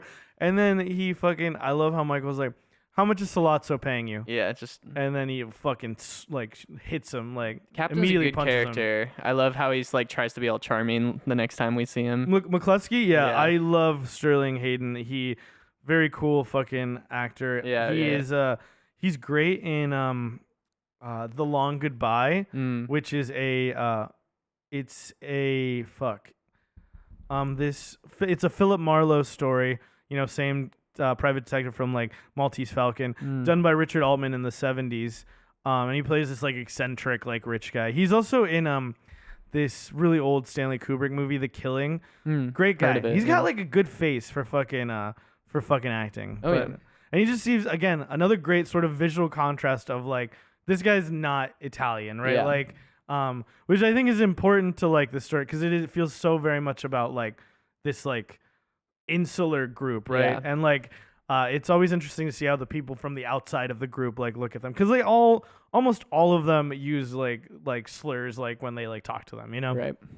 Not that the Italians don't. I mean, we hear we get Sonny says the N word. We hear Carlo say the S word. And if you don't know which ones those are, just don't even look them up. You don't need them in your vocabulary. It's true. It's true. Yeah, and he breaks his jaw here, which I had forgotten. Yeah, and it is this thing where he looks more like his dad, right? Like where he has like the that's a good point. the jaw is more Yeah. like pronounced. Yeah. And then later on, it seems like he had to have like some sort of surgery because like Fredo's like, look at you, look at your face, you look great. The doctor did such a good job. I love the like just again the whole family element and like the way that they are with one another like. And like you just feel like there's a depth of history, like Right. like they grew up, like you can really feel that I think in a lot of the performances. Yeah, I mean it's such a community-based organization. Yeah. Like, I mean in some aspects maybe even a little like cultish, where it's like you're either in with us, the people who raised you, or you're out. Yeah, for sure. And I mean, what Vito says goes. You know. Yeah. We have Tom Hagen showing up, with all the private detectives hired to protect Vito, and he's able to get Michael like off the hook and everything. And then after that, the next scene is them rolling up to the Corleone house. And I love the added security of there's like a car parked across the driveway Yeah. to like You can't just yeah. plow through with there's machine a guns. chain, but like Yeah. there's also the car, and always these like silly little things like the guy's like taking a nap and like they have to like tell him to, like wake up to move the car. Yeah. Good stuff. Nice little bits of humor. It's not like a super funny movie, but there's like really good like comedic beats. There's a lot of really good I Yeah. mean the whole way they talk to each other. Yeah. It's that's true. it's a culture of it reminds me a lot of like Latinos like are like very much like this where they're always like busting each other's balls. Right. Like there's never that's what's so great about the serious discussions they have. Yeah. It's like such a contrast, you know? Right. But yeah, they notice that there's a lot of extra security, and they're like, "What the fuck is going on?" And I think it's Tessio that tells them that after the hospital thing, Sonny got mad, and they hit Bruno Tatalia at 4:00 this morning. Right. Which is such an interesting beat because what you realize is that it wasn't even the Tataglias necessarily that did the hit. The Tatalias are working. So the Tatalias and Salazzo are working as puppets Yeah. for Barzini. Barzini. Which is, you know, I mean, you see it in the fucking, I forgot to mention it, this iconic fucking, like, logo for the fucking movie with the little puppeteer. I think it's on the book cover, too. But I love the, like, puppeteer's hand over, like, the letters. So great. Yeah, and it fits in with Vito's, I think, his final conversation with Michael, where he's like, I wanted us to be pulling the strings by the end. Yeah. And he means that in like a legitimate way too. Yeah. Like he means he wants him to be like governor, senator, Right. whatever. But yeah, when they go into the house, we see Sonny is in good spirits, and I love that you just heard. Oh yeah, he just ordered a hit on Bruno Tatalia, so he's in a great mood now. You know. Yeah. And he's talking about how Salazzo wants to pitch a new deal that is gonna be so good that it's gonna be too good to refuse. I love they keep saying that I honestly didn't realize how much they say it in the movie, like the whole offer refuse thing, like the word refuse, like feel like is just stated over and over again, you know, in different contexts. Yeah, because these offers and favors and stuff is really like the crux of their power. Yeah. Sonny doesn't want to accept the deal though. He wants Salazzo and he wants all out war. Yeah, and again, Tom being kind of the voice of reason, like we can't do this, like nobody has ever like gone after a police captain. He's going to be protecting Salazzo. Like, there's no way to get around this. And he kind of like basically gets Sonny to agree with him. Like, hey, I guess we can't do this. Yeah. And then this is kind of the moment where Michael starts to take control. Tom is presenting one of the axioms of the film, which is it's not personal. It's business. So like think about it like that. Yeah. Because otherwise you're gonna fuck up. You know. You're gonna get us all killed, basically. Yeah. With the prompting moment, the sort of inciting incident, his call to action is like Sonny says, oh well, he says something about like I'll wait, right? And Michael says we can't wait. No matter what Sollozzo says, he's gonna try and kill Vito. We like they want to meet with me. Okay, let's meet with them in a public space, and maybe we can plant a weapon there beforehand because he's thinking about how he's gonna get frisked, all these things. Yeah. Everyone laughs, except for Tom. Everyone's like laughing at Michael, like, dude. And I love how Sonny tries to like seem so smart here and be like, "You're taking it personal. Don't take it personal. It's just business," kind of like mocking what like Tom is saying. And I love the way that Michael. I mean, he like gives a little bit more of like an explanation, and he says, "It's not personal, Sonny. It's strictly business." Yeah, I love and that. that's when you're like, "Oh shit, this guy's gonna be good at this." But like throughout that whole moment of him, like that monologue of saying exactly how we're gonna do this, that slow push in, the visual storytelling of he is now taking control of the movie, of the plot, of the family. Yeah. And with the things that we like to talk about with like pacing, with like palate cleansers, again, some of this humorous dialogue and the way they all like laugh at him kind of provides a relief because you're like so tense from like the way he's talking about it. Because it is like the first time you see Michael sort of engaging in this. Yeah. Love Clemenza showing him the gun, just like coaching him on how to like carry it out. There's something very, kind of cute. Like I don't know. I love how like casual he is. He's like, oh, this happens every 5 years. We all get into a big bloodbath or whatever. Yeah, it's good. It's good. We get it all out of our system basically. But then he does say, we were really proud of you for being a hero. Like your dad too. This sort of like last moment of like, are you sure? Like almost like, you sure you want to maybe just keep your hands clean? Cross that threshold or not, yeah. I mean, he's kind of, looking out for him, The thing Sonny says in the scene before, too, where he's like, this isn't like war where you shoot people from far away. Like, you have to get up and, like, he, like, fucking mimes, like, shooting him in the head. And I was like, damn, it's fucking, there's something about that was just, like, very striking, where he's like, yeah, I get you're a war hero and everything, but, like, this isn't like that. This is something so different. Yeah. But, at the same time, it's like, Sonny, do you really know what you're talking about? Yeah, I mean, I'm sure there was plenty of close combat moments in World War II. I mean, yeah, for sure. Who knows what Michael did or he was saw. in Alabama. He is a cook. I love the scene of them all having dinner next. Like I was saying, Sonny looks so fucking cool. Yeah. They're all sitting around eating Chinese food. We get a timer here where it's like, oh, the meeting's in an hour and a half. An hour and a half, they're going to pick him up in front of Jack Dempsey's restaurant. Nobody knows the meeting place, not even Sollozzo's people. And they're like, shit, should we call it off? Yeah, they're like, what do we do? And I do love that it is one of those like one of the, it's always fun to have like a big problem, but it's fun that he comes in, he's like, oh my God, nobody knows. Like, what are we going to do? And they talk about it for a second. Phone call. Fucking Sonny picks up. All right, it's at Louise's restaurant in the Bronx. My guy in McCluskey's department just told me. I love how who is it that's just like, oh yeah, they got one of those old style bathrooms with the box, and it's like, you remember exactly. That's Tessio. Yeah, Tessio says that. You remember exactly which bathroom they have? Like, that's so funny to me. But I do like it for the setup of like the way they plant the gun and everything great. is very cool. It's great. But yeah, then they come up with the whole plan and they tell him 2 shots apiece in the head. Yeah. And then Michael asks, I think this is like sort of the last moment of him being this is their goodbye between Michael and Sonny. But I think it's also like his last moment of like showing this sort of like naivete or like this fucking like, this sort of like innocence where he says to Sonny, like, how long do you think I'm going to have to be gone for? Yeah. And Sonny's like, probably like a year, dude. I don't know. Yeah. Yeah. It was wild to think about. So you're like, yeah, how long would he be gone? Yeah, probably like that long. And Sonny says he'll square things away with their mom because he didn't say goodbye. That felt very relatable. Yeah. I was like, dude, even if I murdered someone, if I didn't tell my mom beforehand that I was going to leave the country for a while, she'd be so pissed. It's like, don't worry. Don't worry. I'll smooth it over.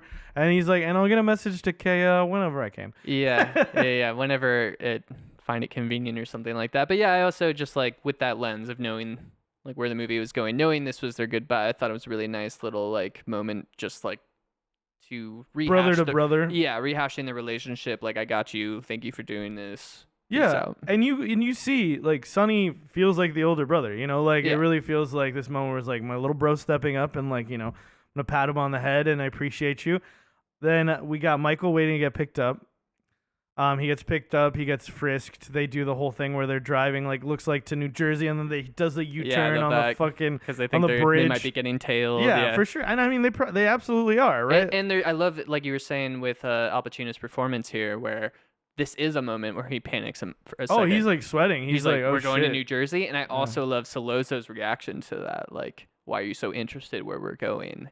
Like, he is, all the little moments of like these people who have extremely honed instincts, like when they feel like something's a little off. Because Solozo, for the rest of the night, for the rest of his life, is like a little worried about Michael, and you could tell the whole time. Yeah, there is some sort of like trepidation. Yeah, and he like where I feel like he can maybe seize like a fellow fucking I don't know, like fellow fucking thinker, Yeah. I also like the way that like they have him like bent over the seat to like frisk him. Yeah, and again, the captain being so like cordial now, where he's like, "Oh yeah, sorry about all that. I'm getting a little old and like I get grumpy sometimes." And like I thought that was great. And I think Michael's the one who says, "We'll straighten everything out tonight." He's good shit. Good line, yeah. This is my favorite scene in the whole movie. Them in the restaurant, Iconic. sitting around the table. We get again the thing where Sollozzo's like, well, he tells the captain, I'm going to speak Italian to Michael, to talk about business, right? And again, I love that this sort of thing of like, when you use Italian, it's like they're in an Italian restaurant. Like people can like sort of that's why he waits till the end of like the wine service to like start talking to him. And I think like the server comes by another time and he kind of like stops talking for a little bit, which is very relatable. yeah, for sure. That happens all the time. Even when you're just talking about something totally normal, people will pause. And I mean, as they should, because I might have something important to say. But also, like some people don't, and that's wild when people are just like still like they're telling like a weird, deeply personal story, and it's like you don't exist, and you're like, okay, I mean, good for you. But yeah, the choice of no subtitles here has always been super interesting to me. Just, I guess, to me, it's just like, it's kind of a lens into Michael's mind of being so focused on what he needs to do that the conversation doesn't matter. No matter what Solozzo says to him, it doesn't change the plot. It's more immersive as well, I think, where it's like you're just like sitting there and you kind of have to guess what they're like saying to like or what they're discussing. But again, I was able to understand a lot of it, but I think it's pretty obvious. I was surprised.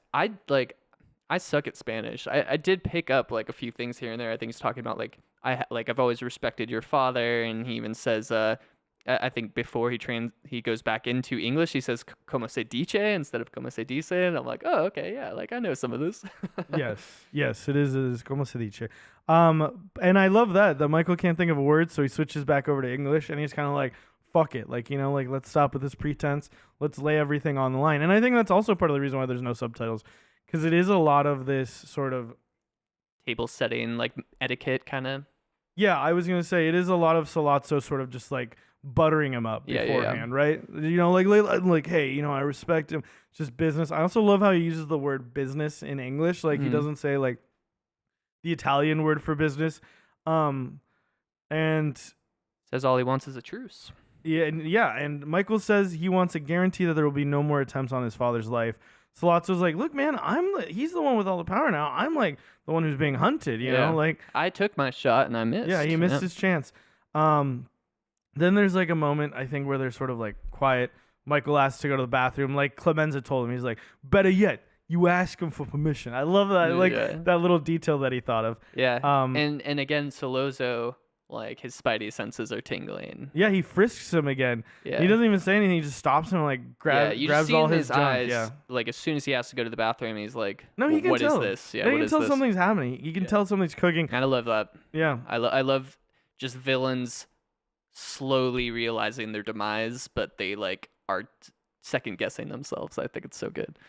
And then Michael in the bathroom is so great. Yeah. And we have Michael in the bathroom, and we have a couple cutaways of Captain McCluskey looking towards the bathroom. I also love what he says to Sollozzo. Is like, I already frisked him. Yeah. And he says, I frisked 1,000 young punks. This is so fucking funny.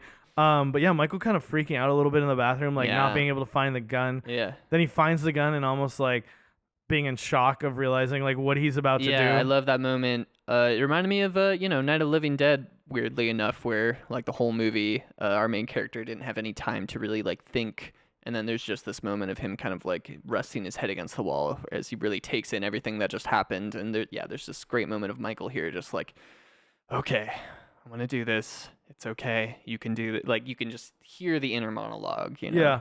And I think it's so great that like Clemenza like walked him through everything Yeah.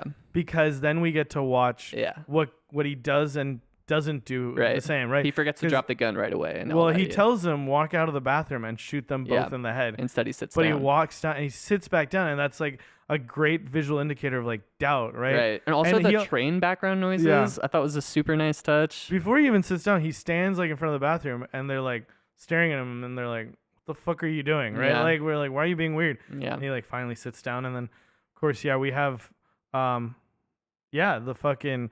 Yeah, all of Al Pacino's face this Yeah. whole time too, and with like the like injury that he has, all Yeah. very. Because I I feel feel like. Go ahead. I feel like I'm so immersed in like his situation and his sort of like Yeah. balance between like keeping his cool, the anxiety, like Yes. this turning point in his life where he is choosing to go down the path Right. of his father, you know? Yeah, while he's sitting at the table, that like is exactly what was going through my head. Is like trying to watch through his acting, the gears turning in his head, and he's like, I'm like have so much anxiety right now. I'm panicking. If I don't do this right now, they're gonna know something's up. Okay, I'm gonna do it. Yeah. Yeah, he fucking shoots them. Fucking shoots them. He leaves, and yeah, the way he drops the gun is, well, they tell him to like drop his hand to his side and let it fall out. Yeah, and you can see he's And like, he like tosses it. well, he's like running out. Yeah, and he he's still realizes holding, yeah. it's in his And hand, so he then kinda just kinda, flips like, it out of drops his hand. Yeah.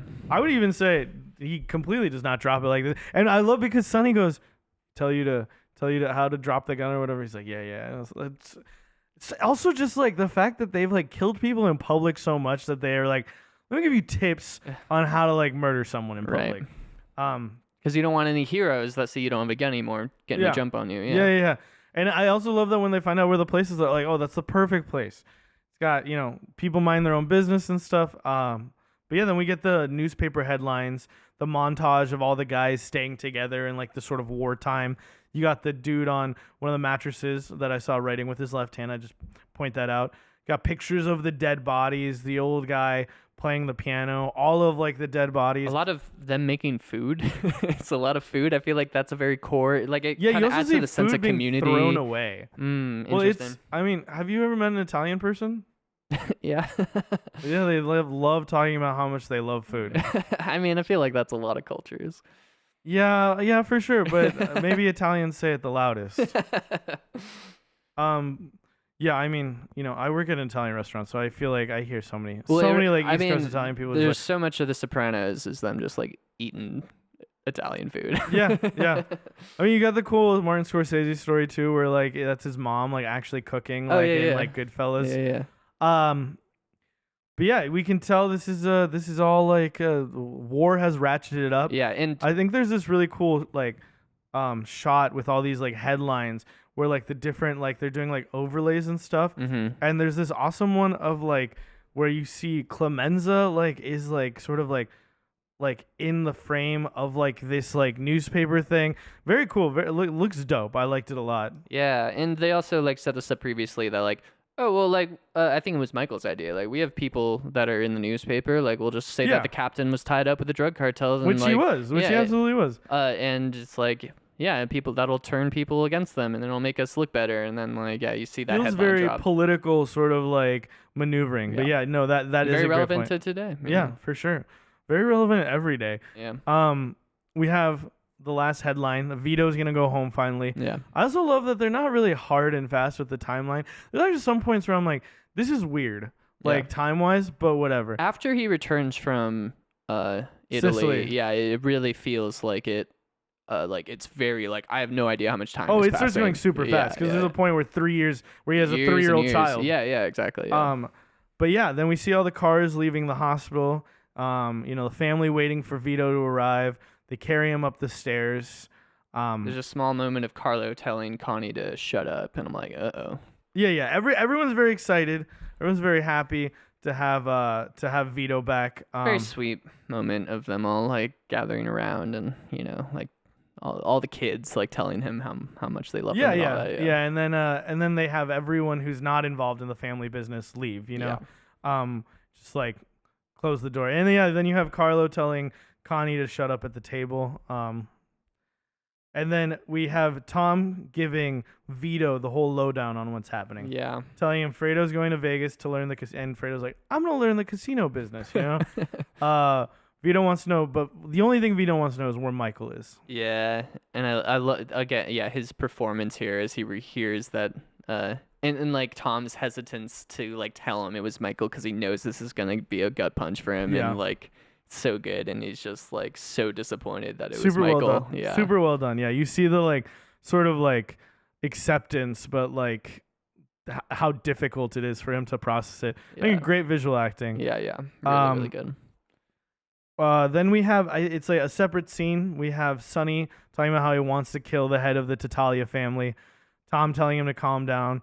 Sonny's pissed, and they're like at the staircase, and Sonny's like, if only I had a Sicilian wartime consigliere. Yeah. And he says something about like, my dad got Genko, look who I got, and it's like the one moment where he's like I love how he immediately feels bad. Yeah. And like immediately apologizes. Yeah, because he like for a moment he treats him like he's not his brother. Yeah. And then he's like, no, I'm sorry, you are my brother. Yeah, that's not what I meant. Yeah, like, I'm sorry, bro. I'm sorry, dude. Really good. I love that because it's again like Sonny like feels like a real like well-rounded person. Yeah. He's so quick to anger, like so, but like loving and like deeply familial and nervous, kind of anxious about like everything that's going on, a little in over his head, and I feel like he knows that, but he doesn't want other people to know that he knows that. Yeah.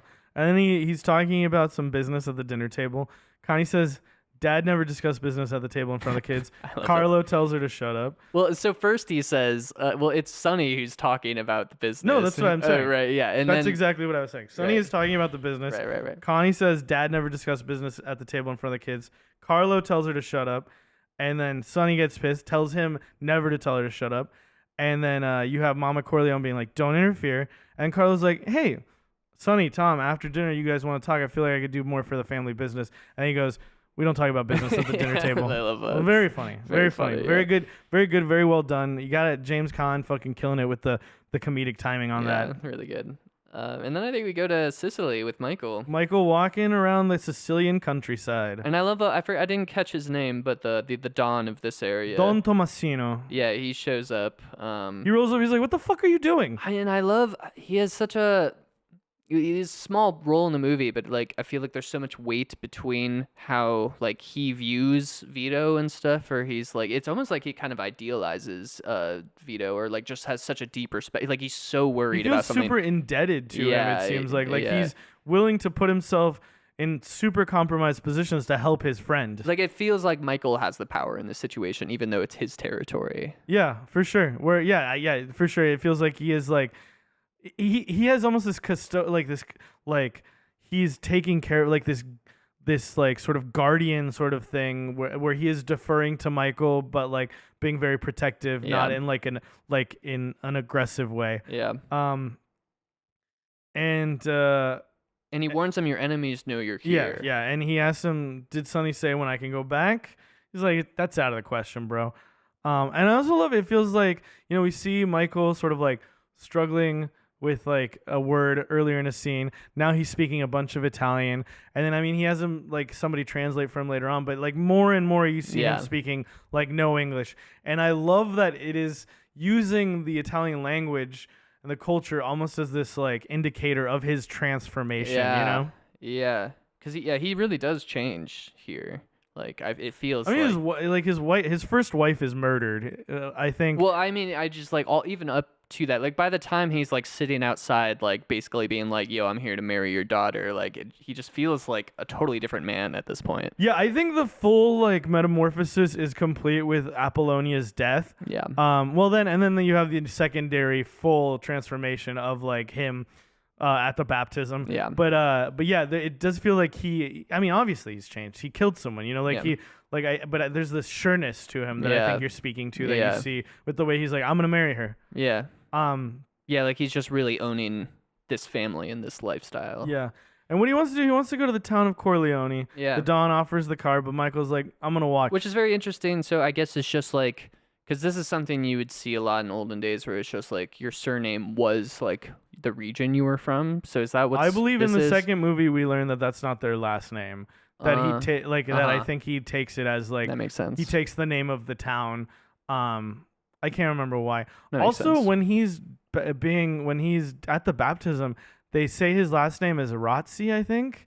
I think that's the Carlo's last name.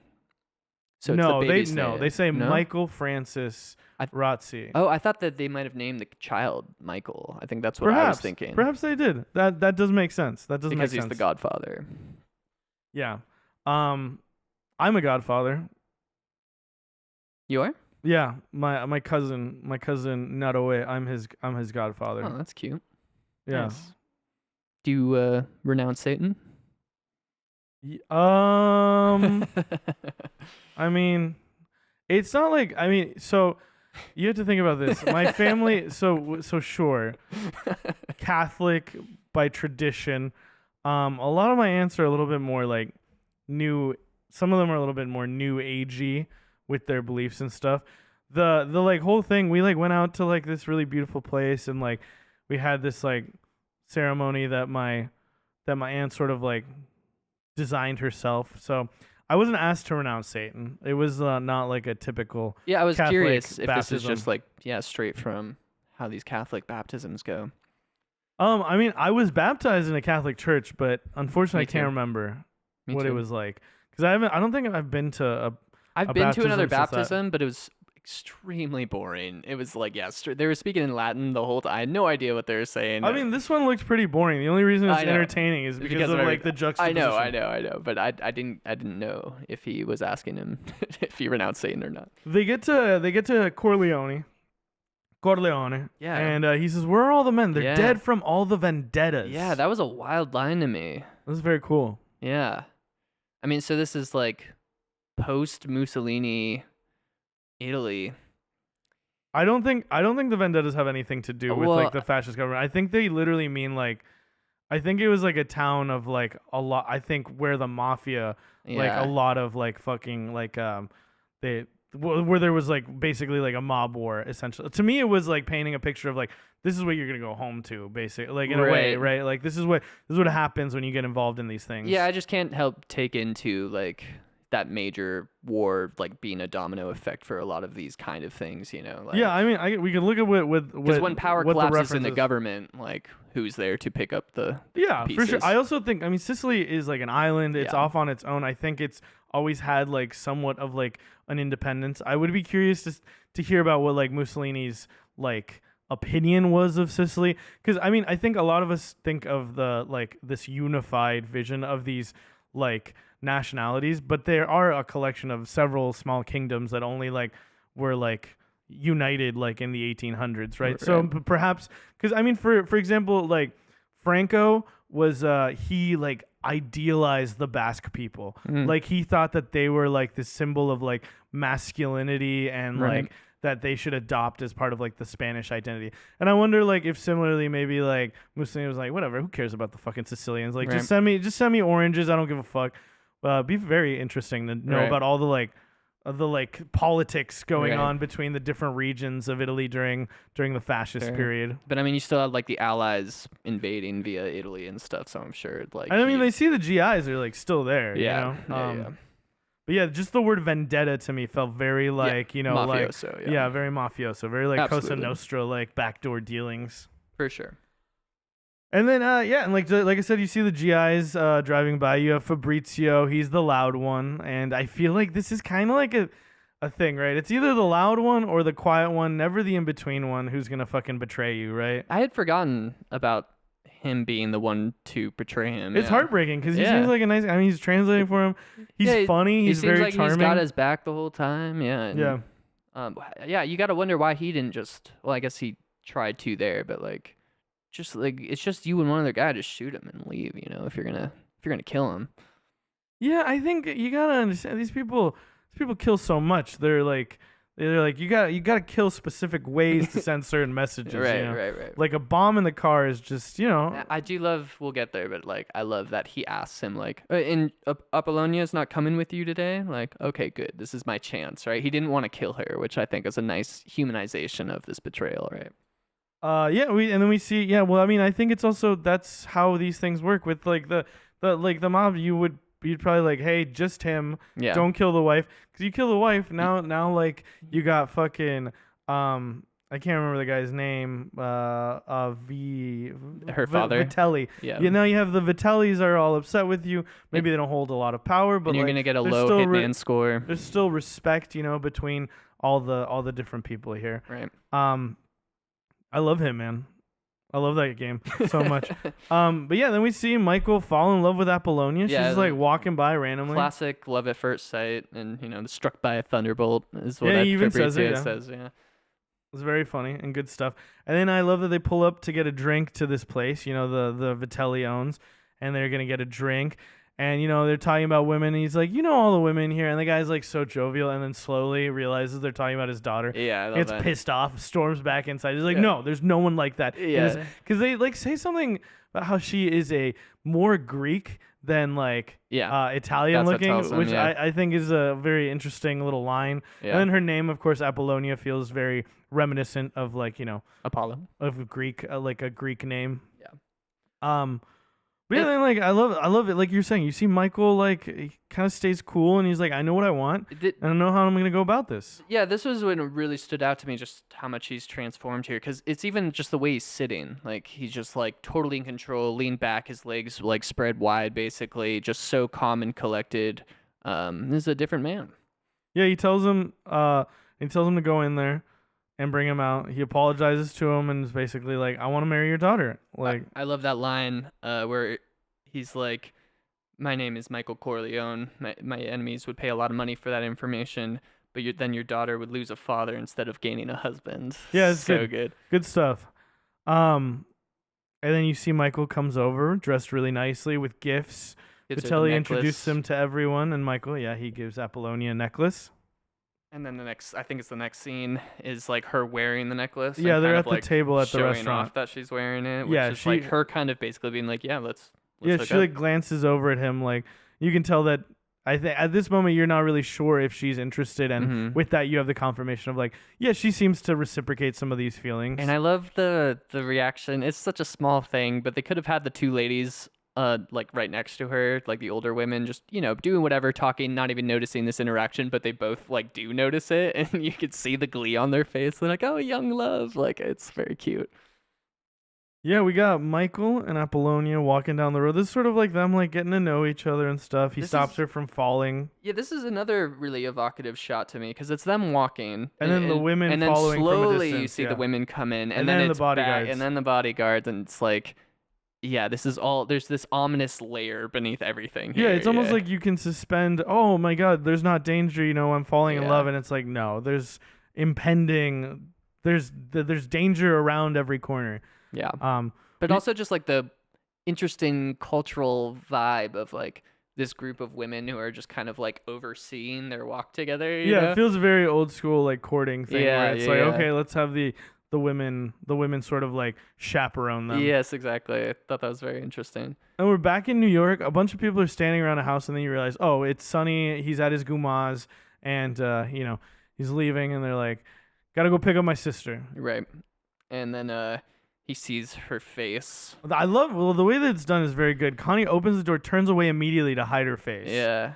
And Sonny notices, and he's like, where is he? And Connie immediately is like, no, please, it's my fault. It's such a little moment, but for whatever reason, it's always really stood out to me, the way he bites his fist when he sees her face. I don't know why, but I'm like, there's something so just like he can't handle the horror, and he just has to put his fist in his mouth. Yeah, no, I mean, it's upsetting, like Talia Shire too, like, I mean, she's great in this. I really love Connie's performance is a little big sometimes, but I think like purposefully written like that. Yeah, and, I was kind of having some mixed feelings with her performance by the end of the movie. Just but like this a part, little big. This part I love, like the way that you see that she's like, no, please don't hurt him. Like, like it was my fault.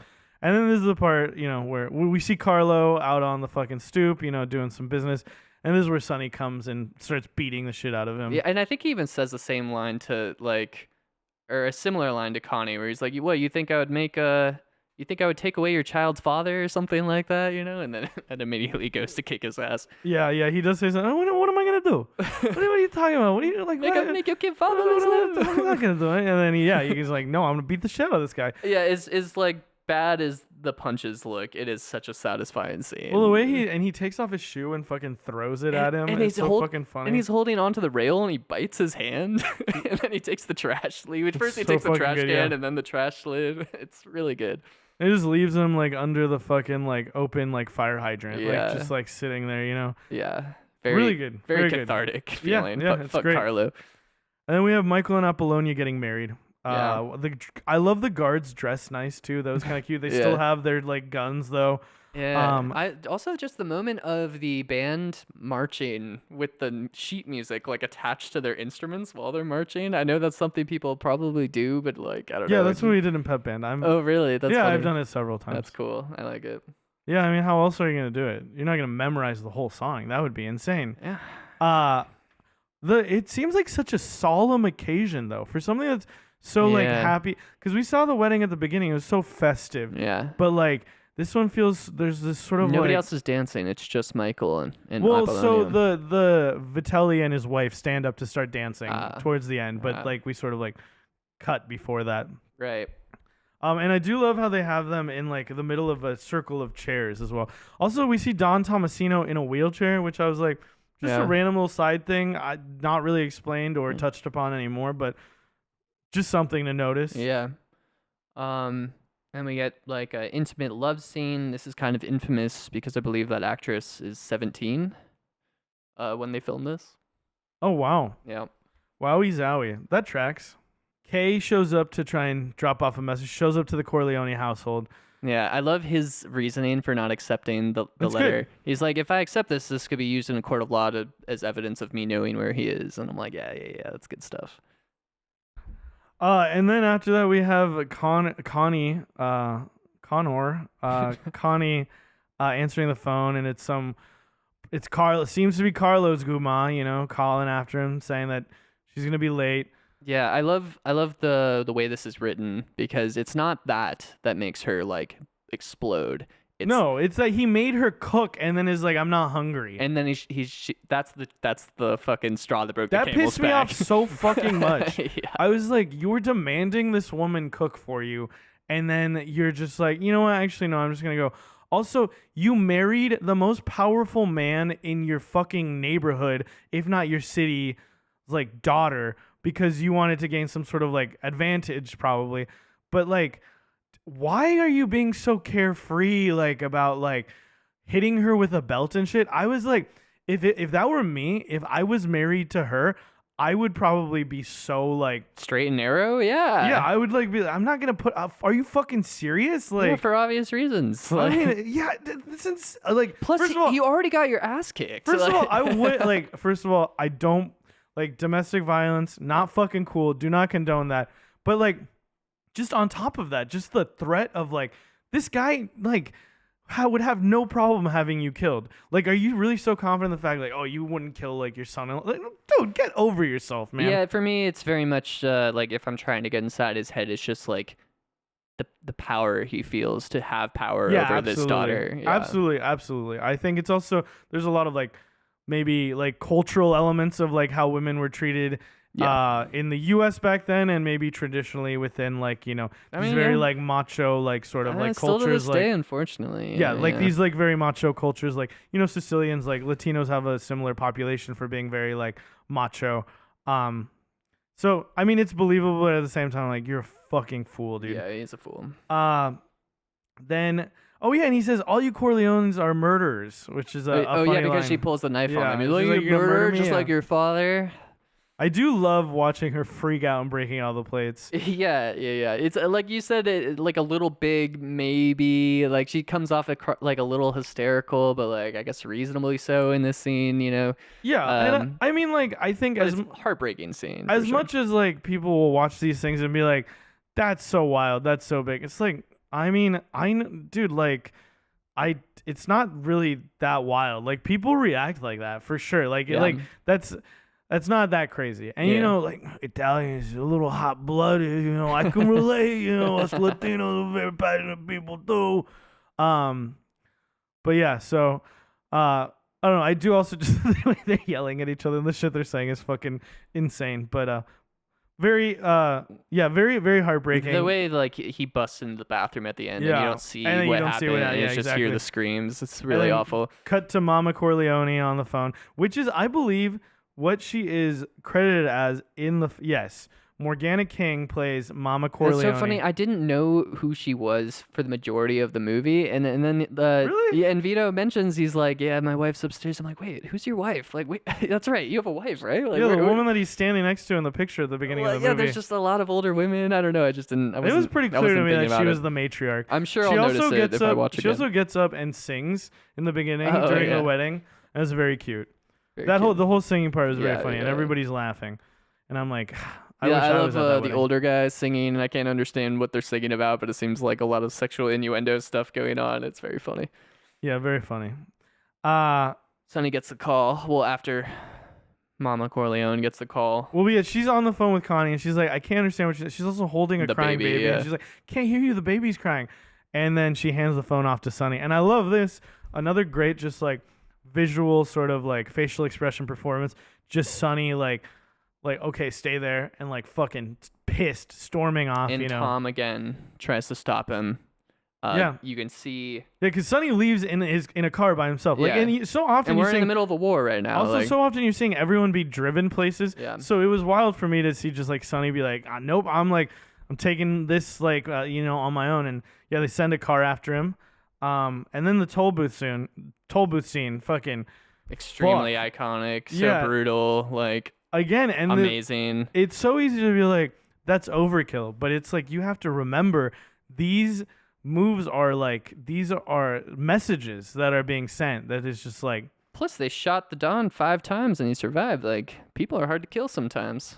Gotta Yeah. get the job done. I think for this one it is really just the message. disdain for Yeah. like Sonny, his hot-headed nature, and the fact that he killed Don Tatalia's son, Yeah, I love the way, just the slow tension of the scene. It's not even slow. It all happens pretty quick. But like the No, car, there's mounting tension of him Yes. pulling the money out, yeah, and the and car then the is car stopped in front of backing him. up a little bit, and he's like, "Huh, what's going on?" And then the toll like booth taker like drops the coin, and when he bends down, that's when the shutter's Yeah. shut, and that's when he realizes that he's about to die. Yeah, It's very intense. Very, very, very cool. Very, very well set up scene.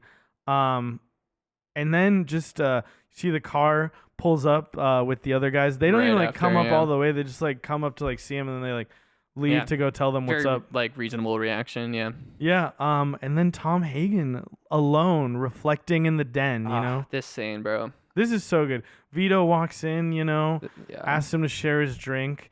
It's probably my favorite moment It's really good. of Vito's performance or Marlon Brando. I think it's like the moment where you see wordlessly are demonstrated like how much of like a father he really is, like how much he loves his kids, Yeah.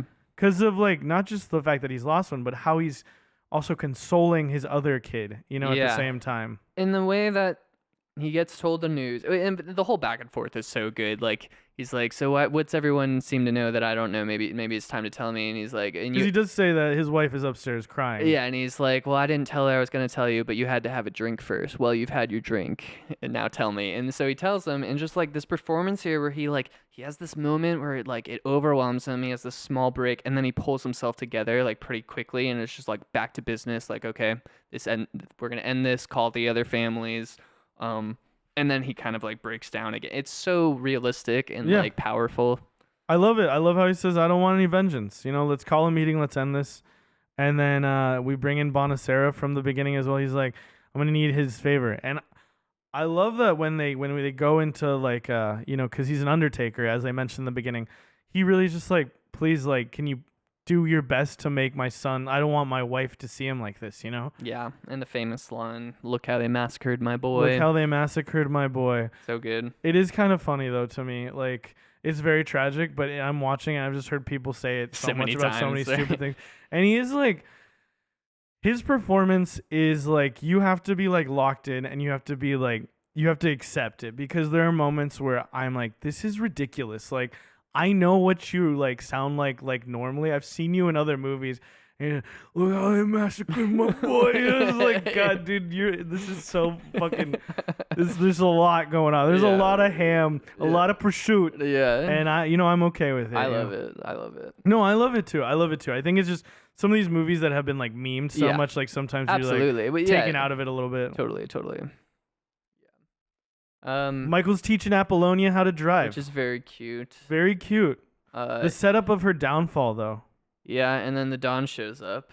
I do like the line where he says, "It would be easier to teach you English than to drive." Monday, right? Tuesday, Wednesday. But she doesn't say. She says Monday, Tuesday, Thursday. That's funny. Like she doesn't out of order. And I love. She's like, "Yeah, I already know how to speak English." Just starts saying the days of the week. It's fucking funny. Really funny. I've always remembered that part. Always stuck out in my head. So fucking funny the way she's just like, fuck you. No, I know how to speak English. Monday, Tuesday. Yeah, and he gets the news that his brother's dead.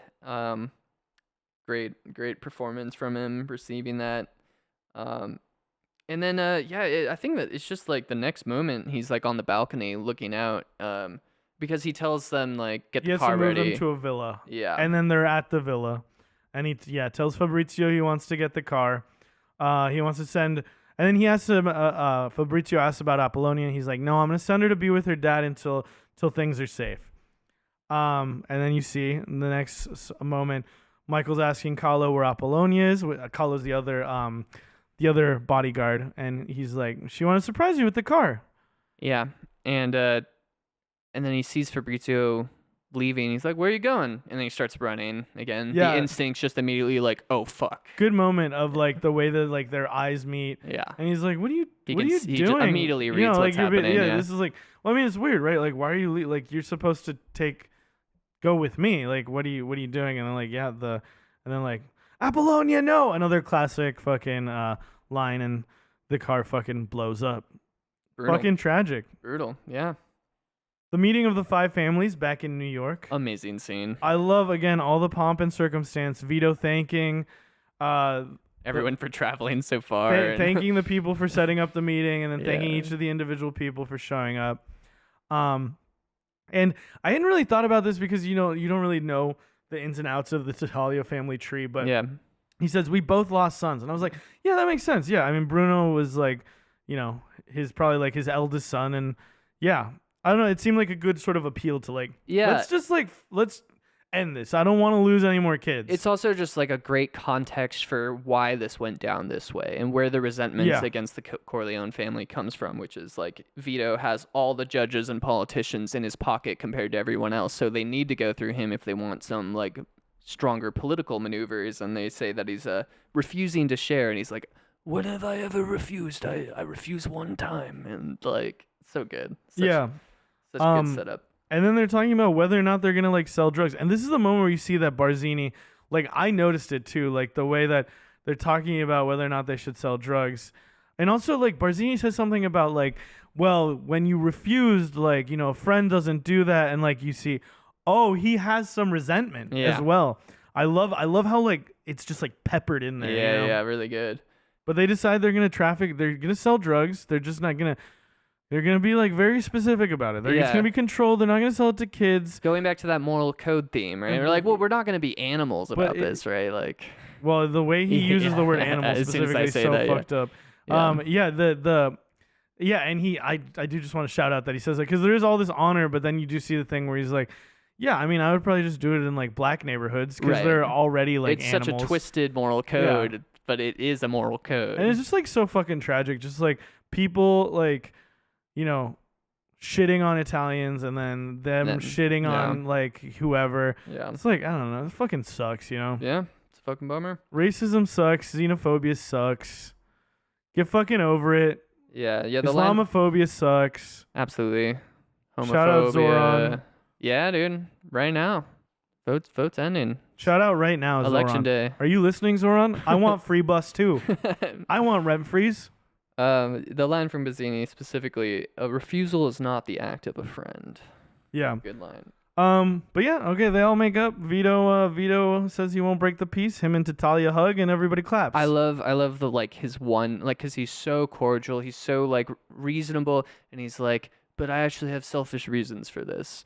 I'm bringing my son over, and if like he goes into like if he ends up getting shot by a cop in the head, if he gets hit by if he's hanged in a cell, if he gets hit by a hangs lightning himself. In yeah, like a cell. if he gets hit by a lightning bolt, I'm going to blame some of the men in this room. Yeah. Like just so elegantly said, and like but also like so intimidating. Like he's he's getting up there in his age, but like you feel his presence and his power and like his dominance. Just the thoughtful threats that people make in this movie is really great. And then we have Vito in the car saying the thing about Barzini, the scene that we mentioned earlier.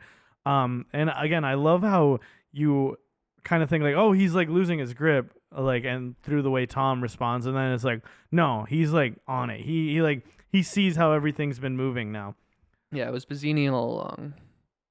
Kay is a teacher, I guess. Yeah, she's with a group she's of walking kids. all the kids out. Yeah. Michael shows up. He's been back for a year, longer, you think? So this is literally like a year jump right here. Yeah. This is one thing. Like the time, really, just like who knows how like where we are by the end of the movie. I don't know how many years have passed. Yeah, and it's so funny the way that it's like, because how long was he in Sicily for too? Like, I also think it's funny how he's like, okay, I'm back because I want to marry you, and she's like, no, that ship has sailed, and then she still gets in the car with him though. Well, you can tell how she's not over him very quickly. Yeah, for sure. Where she's just like basically going into tears about how like she was writing him and trying to get a hold of him and couldn't.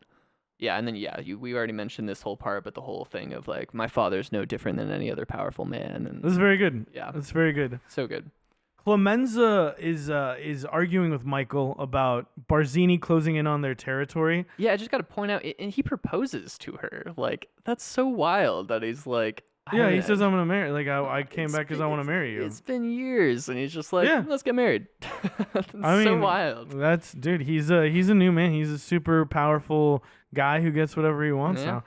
Clemenza and Tessio... They were apparently promised at one point that if they ever wanted to, they could make their own family. And they're saying, Clemenza's saying to Vito, look, I never thought I'd ask this, but like, can we go our own way? Because it seems like you're seeing the cracks starting to form. Like, I don't like the way that like Michael is like handling the business. And I love how Vito's just like, no, like Michael's the head of the family now. Do you respect me? And they're like, of course, Godfather. Then do it as he says. Like, I love that. Michael tells them that maybe in 6 months when they've expanded to Nevada, they can like go off and form their own family. Again, this is providing this sort of like motivation for like the betrayal later on with like Tessio, you know? Yeah. And also, I feel like it's set up here. They send Carlo, Connie's husband, to be the right-hand man in Vegas. And later Connie says, you were just keeping him there to kill him. And I wonder how much of that is premeditated. Is it that Vito doesn't want to do that to his godson, or not his godson, his son-in-law, but Michael is already like, no, I'm gonna get him eventually. I know it was him. Yeah, no, I think at this point he knows what he did. And I think he's keeping, because Carlo wasn't involved in the family business while Sonny was alive. Yeah. So like, they've brought him in, right? And they brought him in to, I think, take advantage of him. You know, to keep him close. Well, I think he's brought him in to keep him close to then like strike when the moment is right. We also get that Tom is going to be the attorney in Nevada. He's no longer going to be conciliary. He's not wartime conciliary. He's not a wartime conciliary. And he says, and if I need advice from anyone, who's better than my dad? Yeah, which is fair. We're in Nevada. Oh, we also get Vito. You mentioned this earlier too. Vito saying that like Sonny was a bad Don, rest in peace. But like really kind of solidifying that like he says a thing I think where he says like Sonny, and then Fredo. Very funny. Yeah, it's great too because then you're in Nevada. You get these establishing shots, and Fredo welcomes Michael in this very like flamboyant way. Like, blinged out. There's all these women. There's like a band playing. And Michael's like, "What the fuck are you doing? All business. Like we're doing this is work. Yeah. We're not just here to fucking party. Send them away." Yeah. And Fredo's like, "Really?" Yeah, I felt bad for him in this moment because I could tell he really like wanted to make this special. Like he really thought this through. And he says to Johnny, he's like, I don't know what's the matter with him, Johnny. And I love how Michael's so hard on Fredo. Yeah. But then he's like, "Oh, hey, what's up, Johnny? Nice to see you." Like very like. He's not like, what are you two idiots doing? It's like, just like, really like putting all the onus on his brother. And this whole scene setting up just the way that over the years the Corleone family doesn't have the same weight it does anymore, or as it used to. The way Mo Green shows up late, he's like, "Yeah, he told me to call him when the party was going, you know," and then he kind of casually strolls in, and I think even says something along the lines of, like, "Yeah, you don't buy me out, I buy you out," and just talking about how, like, yeah, Corleone family is basically weak now. You're getting chased out by the other families and Barzini, and Yeah, like, the logistics of the operation is that they co-own a hotel and casino with Mo Green, yeah, and they want to like be the sole like owners of it. And yeah, Mo's like, no, fuck you. Like you said, he's like, no, you guys are weak, and you guys ain't shit. yeah, you guys ain't shit. You guys ain't shit at all. Oh, and I love that he's like so mad about like something we didn't even see, where he's like, "You hit my brother," and he's like, "Yeah, I was straightening him out. You straightened my brother out." Well, he Like, tells him that he's like, oh, that's why you feel like you can rough my brother oh up yeah, in yeah, front of people. I think it's also that it was in public. yeah, Is like such like a hit to their image, you know. yeah. But yeah, you see Fredo very like defend. Oh no, it's fine. Yeah, I wanted to touch on this earlier, and we kind of have been already, but just like when it comes to family, it's not just that they love each other. It's about, yeah, the image. Like, if you mess with Yeah. one of us, you show us to be weak. Yeah, absolutely. And you know, there is the whole discussion about buying out, and Fredo's like, hey, you know, and then Michael tells, I love how we have this reflection of the Sonny moment where he says, never take sides against the Yeah. family again. And it is this thing of like, it was the flaw in the moment that fucking Sonny showed like his ass, and then like all the shit ended up happening. And this is kind of setting up like what's gonna happen in the next movie, where it is really like, I guess you could call it both of their like, but like a mistake on both of their sides, but perhaps a mistake on like Michael's side to be so harsh with his brother Yeah. and like really like shove him away, right? Right. And then this next, I think this is the final scene we get between Vito and Michael. We have Michael and Kay pulling up with their son, Oh, and yeah. that's you're like, what the Yeah, fuck? how many years have passed now? Yeah, and then Kay is 3 roughly. Kay says that Connie wants to ask Michael to be the godfather of her child. So this is probably her second child, you would assume. She wouldn't be pregnant for that long, right? Yeah. That would be insane. Yeah. But that's one of those things where I'm like, well, she's still pregnant? I'm like, no, she's pregnant again. And I'm like, okay. Yeah. And then, yeah, you got Vito coaching Michael on how Barzini will try to take Michael out. He's telling him that, like, he's going to have someone you really trust approach you for a meeting, and they're going to say that they can guarantee your safety. I love it because it makes so much sense. But just like, yeah, the game of chess, how many moves ahead Vito is seeing here, even in his like ripe old years. Like, he's not in his prime anymore, but he's still just like so locked in. It's fun to call a shot and then watch it happen. I've said that about a lot of movies. It was fun watching it with the way the whole like fucking execution that Michael like carries out happens, and then it is like kind of fun to watch, like, you know, Tessio talking to Barzini, and then as we'll see later on. Yeah, you do get a nice moment here also of Vito. He kind of repeats to Michael to like make sure all the calls are traced and stuff. He's like, I already did that, and he's like, oh, right. You do see him like starting. He's not quite as sharp anymore, for and sure. I think it's a very nice attention to detail. Yeah. You know. And we get him playing with the grandson in the garden. Another very, I think, well-known scene. You know, he does the thing and scares him with the orange. That's so cute. And he fucking dies. Yeah, and this really struck me this time. I was just thinking about like why, like what is it saying that this is the way he dies? And to me, it's like he died in the midst of the fruit of his labors, right? Absolutely, With his family in a garden he grew, right? Yeah. Like it's very like telling With his grandson, Yeah. like with his youngest grandson, I would assume at this point. It's kind of like not a horrible way to go. No. It's also like compared to like everything and the way he was like violently shot, to die in like your own garden like that, Yeah. you know, something very like beautiful about it. Yeah. Although the way it's shot is very like not. You're like, he is in distress, and also there's some of it that is a little funny where it just like feels like kind of like old fat guy, you know, as he's like dying. But yeah, now the fucking. Did you notice that the next shot is the funeral procession it's completely silent, no music, Yeah. just like the ambient sounds. Yeah. Yeah, and I love this is such a good scene. The row of flowers is showing how many people are like going, Yes, you know. but just like the way Michael is watching everyone like a fucking hawk. Yeah, He's yeah. just like looking at how everyone reacts to his father. He's looking for the traitor. He's looking for the person who's gonna ask him for the meeting. and you know? the stare down, the little moment he has with Barzini, like there's just this cold-blooded stare between both of them, and then Barzini kind of being off to the side as all these people kind of ingratiate themselves to Yeah. him, like using the funeral as like a pretense to kind of like warm themselves up to him. Like Michael just watching all of this so cold and calculated It's great. is so good. Yeah. It is really good. We see Tessio chat with Barzini, walk over to Michael, takes him aside, and it's going just like we thought. He's like, Barzini wants me to arrange a meeting with you. We'll do it on my territory. That way I can make sure you're safe. And so, like, you're immediately like, that's what Vito was talking about. And Tom asks Michael. He even tells him, "I'll take care of security." Yeah, no, exactly. Yeah. And Tom asks Michael if he knows how they're going to come for him. And Michael says, Tessio is arranging the meeting. You know, and I love how it's just like, that's all he like really like needs to say. And also, he's like, "Oh, I always thought it'd be Clemenza." He's like, "No, Tessio, it's the smart move. Tessio was always smarter." Yeah. I love that. Yeah, it's great. Because he kind of recognizes, no, we are falling out of power, so Yeah. like, it is the smart move to turn against us. Yeah, and that's another thing that I appreciate in this sort of like maneuvering sort of film where like I understand why you made your decision. It's what I would have done in your place, but like I'm not in your place. I'm in my place. Right. So, you know. Business is business. Yeah. Yeah.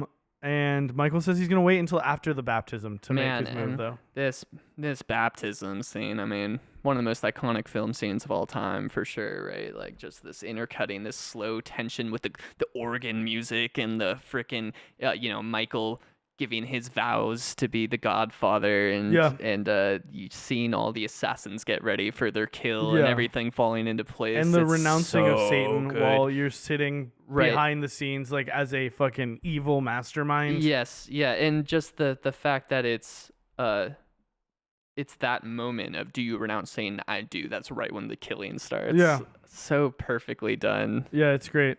Amazing. I love it. Yeah, I love all of the little scenes in there are great. Clemens is my favorite, of course. That guy's he's just he's so funny. He's just struggling like with the big box that has a shotgun in it. Stairs, I think. And I always love that part. He just pulls the fucking shotgun out and starts shooting. Yeah, and like he knew that they were coming down from the floor. I was thinking about the logistics of that, but it's fine. Like I don't need to know how he knew they were coming down there. But the fact that they open the door and he kind of like kicks them back in and then pulls the gun out. Yeah, and then the other guy, I think it's the Tatalia guy. He's the one who gets like locked in the revolving door. Like what a brutal death. Yeah, I don't remember. Like the person I recognize most easily, Mo Green, of course, who gets shot while he's having a massage. But then Barzini, the cop shooting him like on the step. Yeah, I love how he takes like a knee and like takes time to take the shot. It felt very realistic to me. Yeah, it was good. And he kind of like, because he misses and then he like stops. He's like, no, I have to like fucking make sure I get this guy. Yeah, and the fact that Barzini's like car's waiting for him and he refuses to move because he's like, dude, I'm the driver for fucking Barzini. What are you doing? I love how he's like a ticket. trying to give him a ticket and they're all like discussing like, what the fuck is going on? He's like, pow pow. Yeah. It was a cool plan. I liked how like you just see all these different plans that Michael has made like being executed. Yeah, there's part of me, I can't remember if this directly leads into Godfather 2, but there's part of me that's like, is it the best move to take them all out? Like, would it have been better to just take out Barzini and maybe like one or two? Like, he took out like the heads of all the families. Yeah, no, I know. That seems like you're just setting yourself up for a 1v5 war. Yeah, for sure. I think the thought is like, if you carry something out like so sort of brutal and like so all encamping, I think it scares people off a little bit. They're like, oh yikes, I don't want to have to deal if you're with gonna that. punch hard, basically. Yeah. I also think that what we're showing is that Michael, sure, he's cold, he's calculated, but like it's not like there's no emotion in what he's doing. Like I think there is vengeance for his family. I think he is like I think it is like, despite the like, don't take it personal, it's business thing. They're all still taking it personal. I think Carlo is like the perfect example of this is personal. Yeah, for sure. For 'Cause sure. there's- I think You even could with have let him go. I think even with the other guys, with like Barzini, like the fact that you put my family in danger, Yeah. that you tried to kill my dad, like I just Yeah, can't abide that. It's there. It's just Carlo is like the example that kind of proves your point because he could let Carlo go. Carlo's a nobody. Yeah, he could, but he fucking he's the one who got his fucking brother killed. Yeah, and I was. It's also interesting because I was looking for some satisfaction or something because after they walk out of the baptism and he gets the news that all his plans, came to fruition. And I was looking for some sort of like moment of like, like a grin or something. No. Just stone cold. Yeah. No, I'm so glad there wasn't a grin or Yeah, anything. yeah, I think me that too, would yeah. I think that would have been so fucking corny. And then he says that okay, Carlo and I have to stay back from Las Vegas. Like, oh, we're all going on vacation, blah blah. He's like, don't worry, we'll be there in a couple days. Yeah. Then we have Tessio and Tom Oh, leaving the Tessio. house. I love. This scene is great. This Yeah. actor's really good. Yeah. His name I have right here, Abe Vigoda. Especially, yeah, you set him up as the smart one. He immediately sees through what's happening here. He's the one who says the thing about like, oh, we can plant the fucking Yeah. gun on like the old school toilet. Yeah. But yeah, it's awesome. The way that this goes through is pretty fun because it is like, he like comes out. He's like, hey, where's Michael? He's like, Michael couldn't be here. And then it's like, No, you messed up my plan. Yeah, Yeah. because they want to take different cars and stuff. yeah, he's gonna take a different car. He's like, okay. And then Tom's like, and I'm not going with you. And he's like, oh, Uh-oh. okay. And then the way they surround him, and he seems like he's like accepting it, but then he has that moment where he says, for old time's sake, come on, Tom. Like, can you help me out? Yeah, Can you because get me first off he the hook? says, before he says, yeah, can you get me off the hook? He's like, tell him it was only business. I always liked Michael. Yeah. So yeah, that's him accepting it, and then yeah, him being like, I love that. Yeah. can you get me off the hook? Tom, can you get me off the hook? Sorry, I can't do it. He says, can't do it, Sally. Too bad.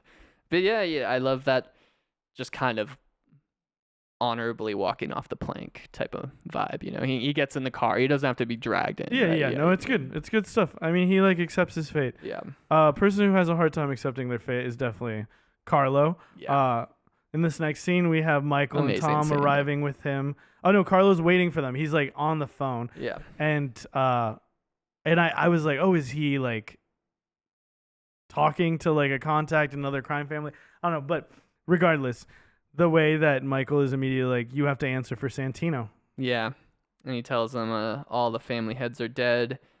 And he denies it at first. And for whatever reason, this might be the line that sticks in my head the most. Today I settle all family business. Yeah. So good. Yeah, I love it. He's like, dude, I'm sorry, this is an unresolved matter.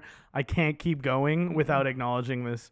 And then he wants to know, like, he said, I'm not gonna kill you. You're out of the family business. I'm sending you to Vegas. Not going to make my sister a widow. And then he says, who approached you, Tattaglia or Barzini? And this is, tells him it was Barzini. a very classic like cinematography trick, but it's so effective here where Michael is talking to him and half his face is just like complete shadow and the other half is like golden light, like, Prince no, of Darkness. I'm not going to kill you. I'm not going to kill you. No.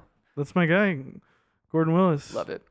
I love how you're like, okay, he's not gonna kill him. That's wild, but okay. And then I love him getting in the car. Clemenza's in the back. You see Clemenza in the back, like out of focus, and he says, "Hello, Carlo." And you're like, "Oh no, he's gonna kill him." Yeah. Garrot to the fucking neck. The shot too of the freaking Windshield? coming through the windshield and the struggle. It It's looks really cool so you realistic. don't really see him getting choked out. You just see the that like struggle. Like, yeah, it's very and good. the car starts to pull off. Oh, Yeah. haunting. Next scene is the family house is being sold. You see Connie arguing with her mom, and her mom is like, "I don't know you don't know what you're talking about, Connie." And then Connie storms in on Michael. "You killed my fucking husband," all of this sort of back and forth, and he's like, sends her away. Yeah, this was probably the scene that stood out to the most to me of Connie's acting not quite completely landing for me. Like, I don't know, it didn't strike completely true to me. Like, it wasn't her reaction, it was just the way she was acting it. Like, not emotive enough in some way. Like screaming, but I don't actually hear the emotion in the voice kind of thing or something. Yeah, I thought it made, I don't know, based on like the previous scenes, it kind of like added up to like to a person to me. And then, like we said earlier, Kay says, "Michael, is this true? Don't ask me about my business." Yes. She's hysterical. "Don't ask me about my business." All right. This one time you can ask about my business. Yeah, and I love how it's like, is it true? And you see like him thinking for a second and just no. And then she's so relieved. Yeah. She's like, I guess we both need a drink. And this is the shot, right? Yeah. Where like really high, like Iconic. it's like the phone booth shot, but like times 10, where she's like out there pouring them a drink, all the different members, and you see how much the faces have changed. Yeah. You still have like Clemenza, but you got these different guys who we've seen like kind of like slowly Hmm. appear in different scenes, which I love how they do that. They slowly Yeah. like weave them in, and then like the guy just closing the door on Kay. Yeah, and that's the end. Credits. That's the end of The Godfather. I mean, hard not to say it's not a masterpiece. I mean, it's meticulously, beautifully made, extremely It has this potent epic story. scale to it that's very cool. Yes, it feels epic. Yeah, it feels like an epic, and it feels like a long movie, but not in a bad way. You know what I No, mean? no, it's like a movie you want to be long. Where you're like, Yeah. oh, cool. I had forgotten that. Like, I thought Michael was in Sicily in the second one because they would have. Right, they go back and forth. Excuse me. Yeah, but it's not. You the whole time in Sicily is here in this one. Yeah, it feels like a lot of movies, or a lot of stories, the climax would be Michael deciding to kill them in the restaurant. Like that would be what I mean, everything's it's building not up. a bad movie if like you ended after No. that. Like that'd be No. pretty good. But yeah, no. I mean, the amount of extra shit they get in there is so great because I think all of that extra time just adds to the nuance of the story and like these like cold, slow calculations. I think I'd be willing to. I'll go S on this. Yeah, I think your hesitation is exactly where I'm at, where I've always thought this movie is amazing. But there is like I was saying at the beginning, there's this kind of slight emotional disconnect I have with mafia movies, just because like all these people are so bad, but I think it's so well done and so well executed. I feel like I have to give it an S. Like it's so good. Yeah, I think also like I think this movie does it better than a lot of other movies. Yes, I agree. Like I said, I feel like this family feels like a real family. And the like, performances, Vito's character alone is so magnetic, like just pulls Yeah, you. It no, feels so real and raw. Like and the cool thing to do is to set up this amazing dude, this like yeah, larger than life character, yeah, and then at the same time parallel showing his son yeah. rising to that level because by the end you're like, Michael is fucking badass. He's Yeah, fucking scary. I do have this sense, and I don't remember everything Godfather 2, so I do want to rewatch it to kind of figure out where exactly I feel. I do feel like the same way Tom is in a wartime consigliere, I kind of got the sense that Michael is a wartime Don. Like, Right. I don't know if he is a peacetime Don. Right. And I feel like I do think one of his major things is like he tells Kay like we're gonna be like make a legitimate business, and I think that's a big part of like the second. yeah, I remember one. that a bit. And also, it is his big thing with the casino. Is like Yeah. I don't want to be involved in all these like backdoor dealings. Right. I want it to just be like a legitimate fucking business. Yeah, I got to see more of him, but you really get the sense that Vito is just like in control of every aspect. Like he's just like basically a perfect Don. Yeah, for sure. Great. Yeah, I mean, I think the top performances just are so good. Yeah. The music, Yeah. the cinematography, Yeah. the shit that Didn't we always talk like about to the talk music about. enough. It's so good. No, it's so good. It's so consistent too. Yeah. It's so like, it's just there and just really like bolsters, buttresses like all of the like emotional moments. That Yeah. that might get lost in some of like the brutality of what we're watching. Yeah, one that sticks out in my head that I wanted to point out and forgot to is the reveal of the horse head. It starts with the main theme and then it just like turns into Yeah. chaos and then just like absolute like cacophony of the theme and then it just like turns to silence when he screams. Like it's so good. Yeah, it's great. I really like the cinematography as Yeah. well. I think it's Yeah. top tier, and it is this thing of like, it's not showy, but you're doing some really cool artsy stuff with like the lighting. Again, it's so dark. It feels like it feels like you're actually inside a house, like on a summer day, like during the wedding. Yeah. When he's in the meeting, like it's just like all the lights are like super low, and the like sun is bright through the window. Yeah. All that shit just. And then of course like all the art direction is Yeah. out of this world. The costumes, all that shit, they look Yeah. great. And just the narrative, the writing, the banger Casting is also lines. so good. Like Yeah. the guys just feel like real guys, Yeah. Absolutely. So S tier. I agree, buddy. Do you remember? I don't remember what's next. I will tell you on my little tablet right here, right in front of me. You know what? I'm just gonna go on my phone because it'll be faster. continuing the mafia mobster trend that we have set up for November, we are going to next week be looking at a film also about the mafia. The movie has a name. The name starts with a letter. The letter, you could probably guess. Okay, I finally pulled it up. It's we're doing Miller's Crossing. That's right. I knew this. I haven't seen this one. It's great. I'm excited. It's great. I'm excited. Potentially have maybe someone who's interested in coming on. Yeah. So I don't know. Yeah. We should Maybe probably they will. set that up. I'm just gonna start. I'm gonna start saying that every time at the end. I don't know. We might do an episode next week. But yeah, Miller's Crossing. It's a fucking Coen Brothers film. If you haven't seen it, check it out and join us next week here. What's the era of Miller's Crossing?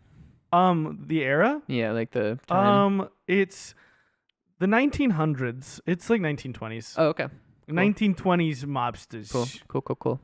Yeah, it's really good. It's really good. All the Coen Brothers. So. Yeah, no, I mean you haven't seen it. It's good. It's fun. You know, you got all the Coen stuff, but then mob shit too. But yeah, it should be fun. Any last parting thoughts, Connor? You know, make that sauce right. You know, tell your family you love them. Don't be a racist. What other lessons did we learn from this movie? That's a good question. You know, I shouldn't have asked you this because I did want to say I got back like a little bit over a week ago from vacation. I was in Japan for 10 days, and I want to apologize. I was late on a lot of the Instagram posts for the episodes, and I didn't get the chance to do a lot of the descriptions until after they had posted because I was just like super distracted being on vacation. So listeners, I apologize. Alfredo's a champ. He did a shit ton of editing in 1 week. So I'm sorry you saw the bio just say placeholder for like a whole week for 28 days later. I thought about like changing it, but I'm like, no, I'm not gonna do it right. I'm not gonna do it justice like Fredo does. You would have done a great job, I'm sure. The last one I did was like I don't want to think about it too much. But yeah, so I hope you'll learn to forgive me.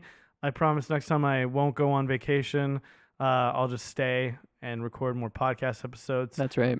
But yeah, as we like to say, you know, like, comment, subscribe, tell everyone you can, let them know, you know, hey, they just did The Godfather. Have you heard of this movie, The Godfather? You should check it out and listen to their episode on The Godfather. That's right. Otherwise, you're morally bankrupt, similarly to a gangster. Oh, and if you're on YouTube, ring that bell because that will give you notifications. Otherwise, we can get buried in the old algorithm.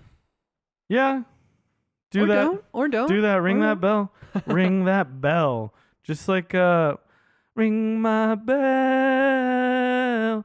Ring my bell. Yeah, ring it, ding it, sing it. But yeah, we appreciate y'all so much. And we'll fucking call your mom, tell her you love her, say, Mama, how I'm missing you, Sunday gravy. But yeah, I don't know. Nothing else besides that.